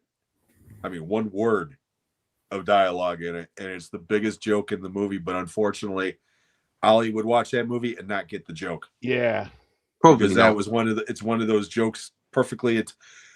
There was a mime back in the 70s named Marcel Marceau. Marceau. He was like the most famous mime. He was a worldwide famous mime. And the whole gist of Silent Movie is Mel Brooks, Dom DeLuise, and Marty Feldman going around trying to get people to be in their silent movie. And you see them doing like they do in silent movies, and then the subtitles comes up and whatever. But they call Marcel Marceau. And they're like, please, you're the most famous silent performer in the world. Will you please be in our silent movie? And about that time, you see Marcel Marceau. No. And he hangs up the phone and he literally says no. And it's the only time anybody ever heard that guy speak. That's why it was such a great joke at the time. Yeah. Nice. Good one, Kenny. Yeah, that's a funny Jim, All right. How about another Blake Edwards movie? One that Go I on. really love. SOB. Oh yeah, get to see Mary Poppins. I was going to say the big thing at the time was Julie Andrews dropped trow and showed her tits. And that was the selling point for this movie. But this movie is hilarious. And it's a lot of inside baseball towards Hollywood. Oh yeah. But if you like movies where they take the piss out of Hollywood, this is right up your alley because this is vicious. Some of the jokes in this movie are vicious and they still hold up. yeah, So, nice. I love SOB. Andy, I'll go with the early 90s one. What about Bob? Oh, that's a good one too. Frank Richard Oz. Dreyfuss. Bill Murray. Yeah. Richard Dreyfuss. right? We'll go around once more, and then we'll look at some comments, and we'll call it a night. So my last pick I'm going for, as we're on the Blake Edwards train, I'll go for Victor Victoria. Great Oh movie. yes. Won't you play me the jazz hot? That's Yeah, a great great movie. film. I love Yeah. that movie. It's the restaurant scene that I love. It's the scene where James Garner comes in and is complaining to Alex Karras about the situation, and Alex Karras is in bed with Robert Preston. For Robert Preston. Yeah. And they don't make a big Yeah. deal of it, but it's just seeing that it was funny as hell. Yeah, it's a great film. Kenny, what are you going to go for last? My last one is What's Up, Doc? I bring this up all the time. From Yeah. 1972. It's Great one of movie. my favorite comedies. Madeline Kahn absolutely is fucking hysterical in that movie. Nice. Jim, what are you going to go for last? Probably the most recent. Yeah, it is the most recent out of all of them. This is from the 2010s, I believe. But Bad Words. Oh, yeah. I've got that. I've got movie- that. I've not seen it yet. Oh God, this movie's funny as hell. It's really funny. So yeah, check that one out. Nice. And last, we'll leave it to you, Andy. Okay, I'll go with another. Andy, Richard this better be good, man. No added pressure. Okay, I'll go with another Richard Dreyfuss movie, Let It Ride. Oh, good I've one. got great. that one as well, and I've not seen it. That movie's great. Yeah, David Johansen's great in that. yeah. I don't know why I've not seen that one yet. I got the German import years ago on an offer, and I've just not watched it. Oh, that's It's good. Andy, that was a good one. It is. So It's a good. very entertaining movie. I'll Yeah, have to check that one out.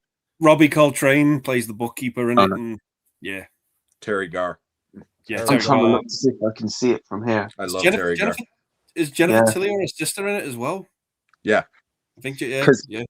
In German, it's called Alle o Sieg. So Okay. there you go. If you want to know what Let It Ride was in German, there you have it. Cool. Oh, I'm glad you guys approved of that one. Yeah, that was good. A few more comments. Favorite Miami Vice guest star? Phil Ted Collins. Nugent. Phil Collins. Yeah, James Kenny. Phil Collins. Yeah, nice. Did any Oscar noms surprise you this year? Yeah, Kate Hudson. I'm glad she got it, but I didn't think she would. F1. And F1, yeah. I didn't think F1 was going to be nominated, and I was surprised that the young Chase Infinity wasn't nominated for One Battle After Another. I thought for sure she was going to get nominated, but she wasn't. No, I didn't. There was I a wasn't lot of buzz surprised about the her when that Oscars. movie came out. There was more buzz about her than there was about the woman who played her mom. Even though I love both of them, I thought they were both great in that movie. I'm glad. Anyone? I was going to say I'm glad Amy Madigan. Yeah. Yes. I want her to win. Yeah, I want her to win too. I might actually watch just for that. And then I'm gonna have to book work off because it's on at like 1 a.m. here and it finishes at 4. Yeah. Yeah, I watched it last year and I had an absolute blast watching it. But I watched the first hour, I think, and then I went to bed. Yeah, Pussy. No, What was that, stayed Penny? Speak up. I said pussy. Yeah, I thought so. I lasted. You are, Kenny, Jim. I lasted the whole however long it was. Jim's words. Andy's a man. Yeah. Ollie's A an man's old man. woman. Yeah. You Yeah. old lady. This is the first time as well I've seen all 10 films nominated for Best Picture. Oh, okay. So you actually Nice. have a rooting interest in this. Yeah. Oh, Okay, that's so cool. out of the 10, not what you think will win, but of the 10, which one do you think is the best? Oof. You know mine, Jim. It's probably Well, yeah, yours is F1. F1. Yeah. maybe Sinners. Sinners? It's between Sinners and One Battle After Another. Yeah. I think. One Battle After Another was my number 3 for the year. Sinners was number 4 for the year. So Yeah. I'm I right think- there with you. I think it's going to be between Sinners and One Battle After Another for Best Picture. Best Yeah. Director, I'm not too sure of. I think PTA is going to get that. Yeah, I think Jessie Buckley's going to get Best Actress. I think Best Actor is going to be between Timothée Chalamet and DiCaprio. Chalamet is going to get Best Actor. Yeah, Shamalama dong. He got fucked last year. I want just Amy. because he's been nominated for Best Actor like 3 or 4 years in a row now. Yeah. And Yeah. eventually he's going to win. So I don't think Marty Supreme's going to get any of the big awards, but I think that except for that one. Yeah. You don't think it's gonna? You don't think they're gonna bring up, what do they say? Michael B. Jordan. I hope Michael B. Jordan wins. That's who I want to win Hmm. Best Actor, but I don't think he's going to. I'm just Yeah. saying, because sometimes they just bring up somebody that's been working hard.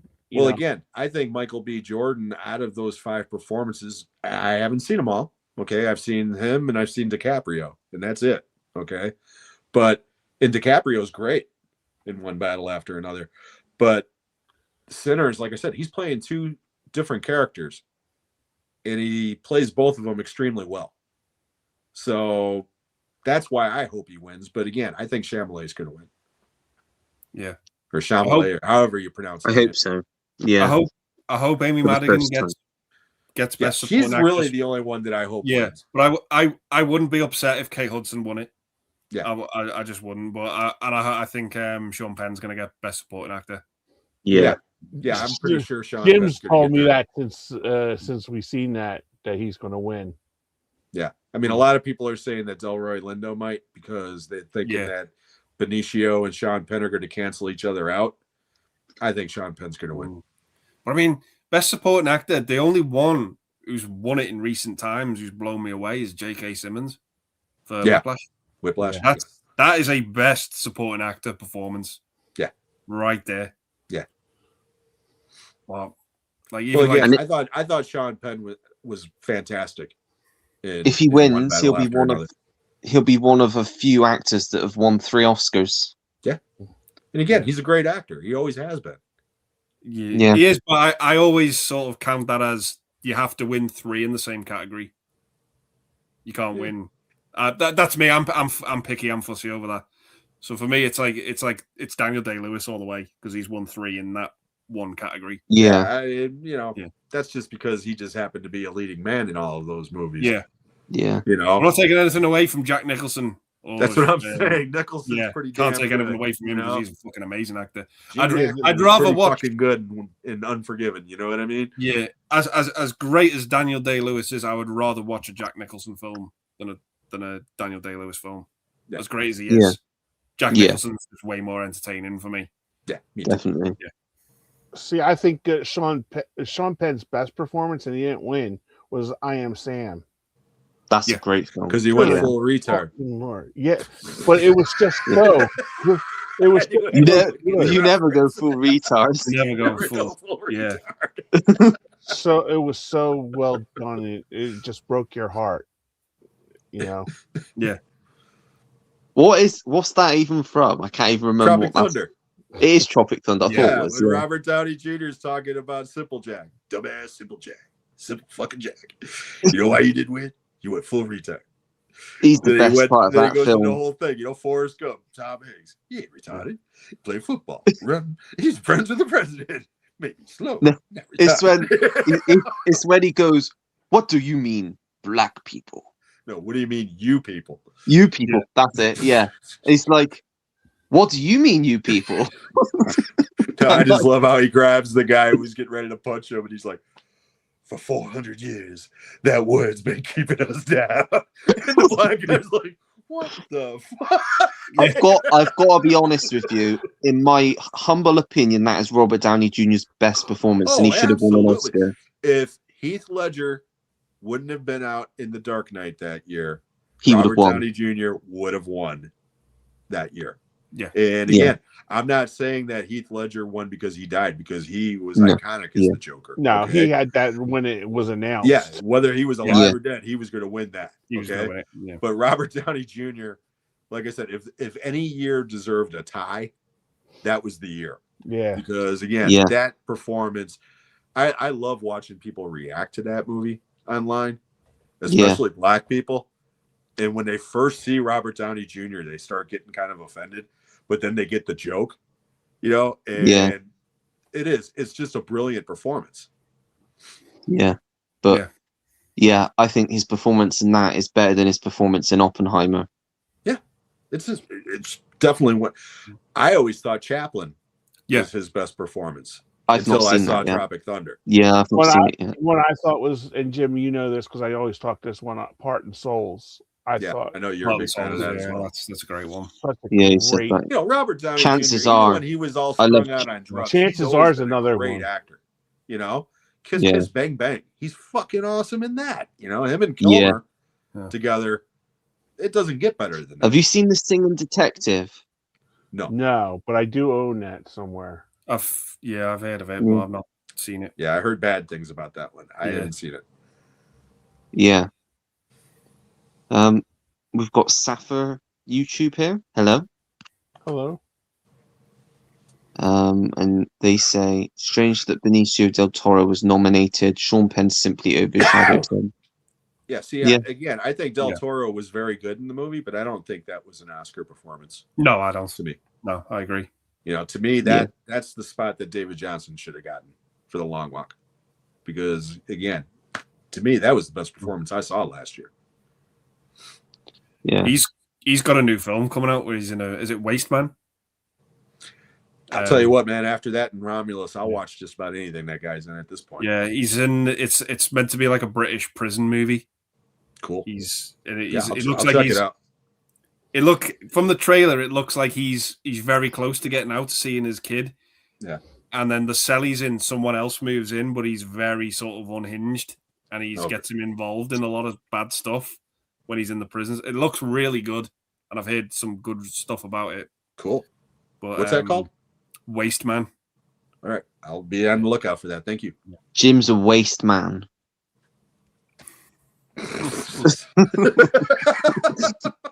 Well, that joke went about as good as my Don Johnson one.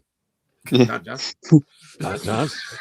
I'm going to apologize because Stacey's just spammed loads of comments.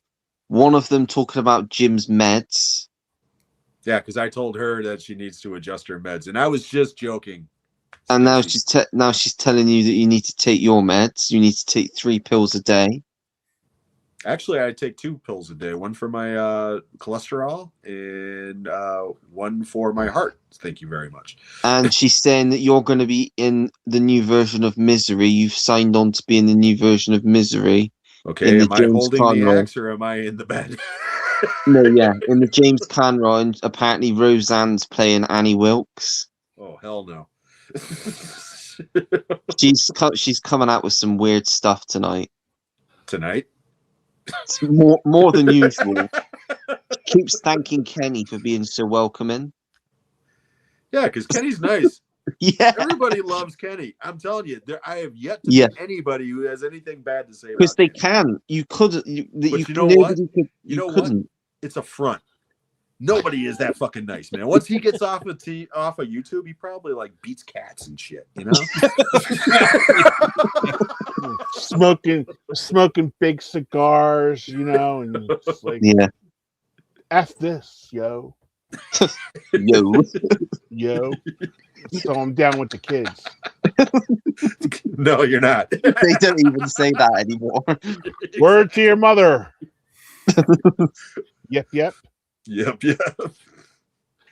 Words to live by. Yes, Spectre. They did. 16. And with that, we'll call it a night because I want to watch the end of Men in Black 3. So, well, see, yeah, he doesn't give a fuck about us. He wants to watch Men in Black 3. Well, I don't really like. I hate watching films in parts. Yeah, and because I'm so close to the end as well, I just want to finish it. Yeah. So I've got I'm literally just over an hour in, and it's an hour and 45 minutes. So I reckon with credits, I've got about half an hour left. So if I put that on now. Well, before you head out, please, everybody, go over to Kenny's channel tomorrow. Well, not Kenny's channel, but Kenny's show tomorrow at 7:00 Eastern time, called Talking Movies with Sean and Kenny. And they've got a wonderful co-host on there tomorrow called named Lori, who is Sean's wife. And then they got this other clown who won't even be talked about. But anyways, they're going to be talking about John Candy movies tomorrow. So if you like John Candy, go over to Talking Movies 2024. I love John Candy. Movie Assault tomorrow and check it out. Go over, everybody, do it. like I said, it's going to be an hour and 50 minutes of me and Lori talking, and then Sean and Jim going, "I seen that one." Yeah. Yeah, tomorrow will be Kenny's moment to shine. That's going to be his. If it wasn't looking as forward late, to it. I'd watch it live, but I'll watch it back. Yeah, with the time difference, it's totally Yeah. understandable. And again, That's I'm very just giving you guys shit about that, but yeah, it's going to be a good Yeah. show tomorrow night. Yeah, and I didn't mean anything by that, calling you a wimp for not staying up. No, I late. know. You didn't use that See, word though. that's what I Kenny, mean. let's He's be nice. honest. Yeah, Yeah. call him a pussy. That's what you called him. I called him a pussy. You did. I heard it. Roll back the tape. Oh, Yeah. I admit saying it. Yeah, See, it's the dark underbelly of Kenny. Of occasionally it pokes through the surface. It's coming out. Yeah. Skinamax and yeah. But yeah, Roy got, right, Roy everyone. got a real tickle out of that with the Skinamax movies. Yeah, he did. Yeah. Yeah, he said me and Mrs. Blue Roy wouldn't get along too good, but she thought that was kind of They enjoy funny. watching it together. Yeah. That's what he was saying. I just Yeah. picture I'd buy that for $1. But they're coming up. I got like 8 more left over there. So I got 16 because they are double features, double your Jeez. pleasure. So hey, they were like dirt cheap on Amazon. They were like $6.40 on Amazon. So Wow. it was like, Yeah. I'm spank for for that your bank. because Yeah. like some of them are out of print. You can't even find anymore. I don't know what the hell Amazon was doing selling them that cheap. I think the one I paid a little more for because it was the test tubes from the year 2000 with Morgan Fairchild, my girlfriend. And with that, I think we should end the stream there. So thank you everyone for commenting Thanks and everybody. sending in Thanks, your questions. Have a great And week, yeah, we'll everybody. talk to you all next week. Bye, guys. See you soon, everyone. Bye guys. Take See care, you in guys. a week, bud. See you tomorrow, Jim. Yeah.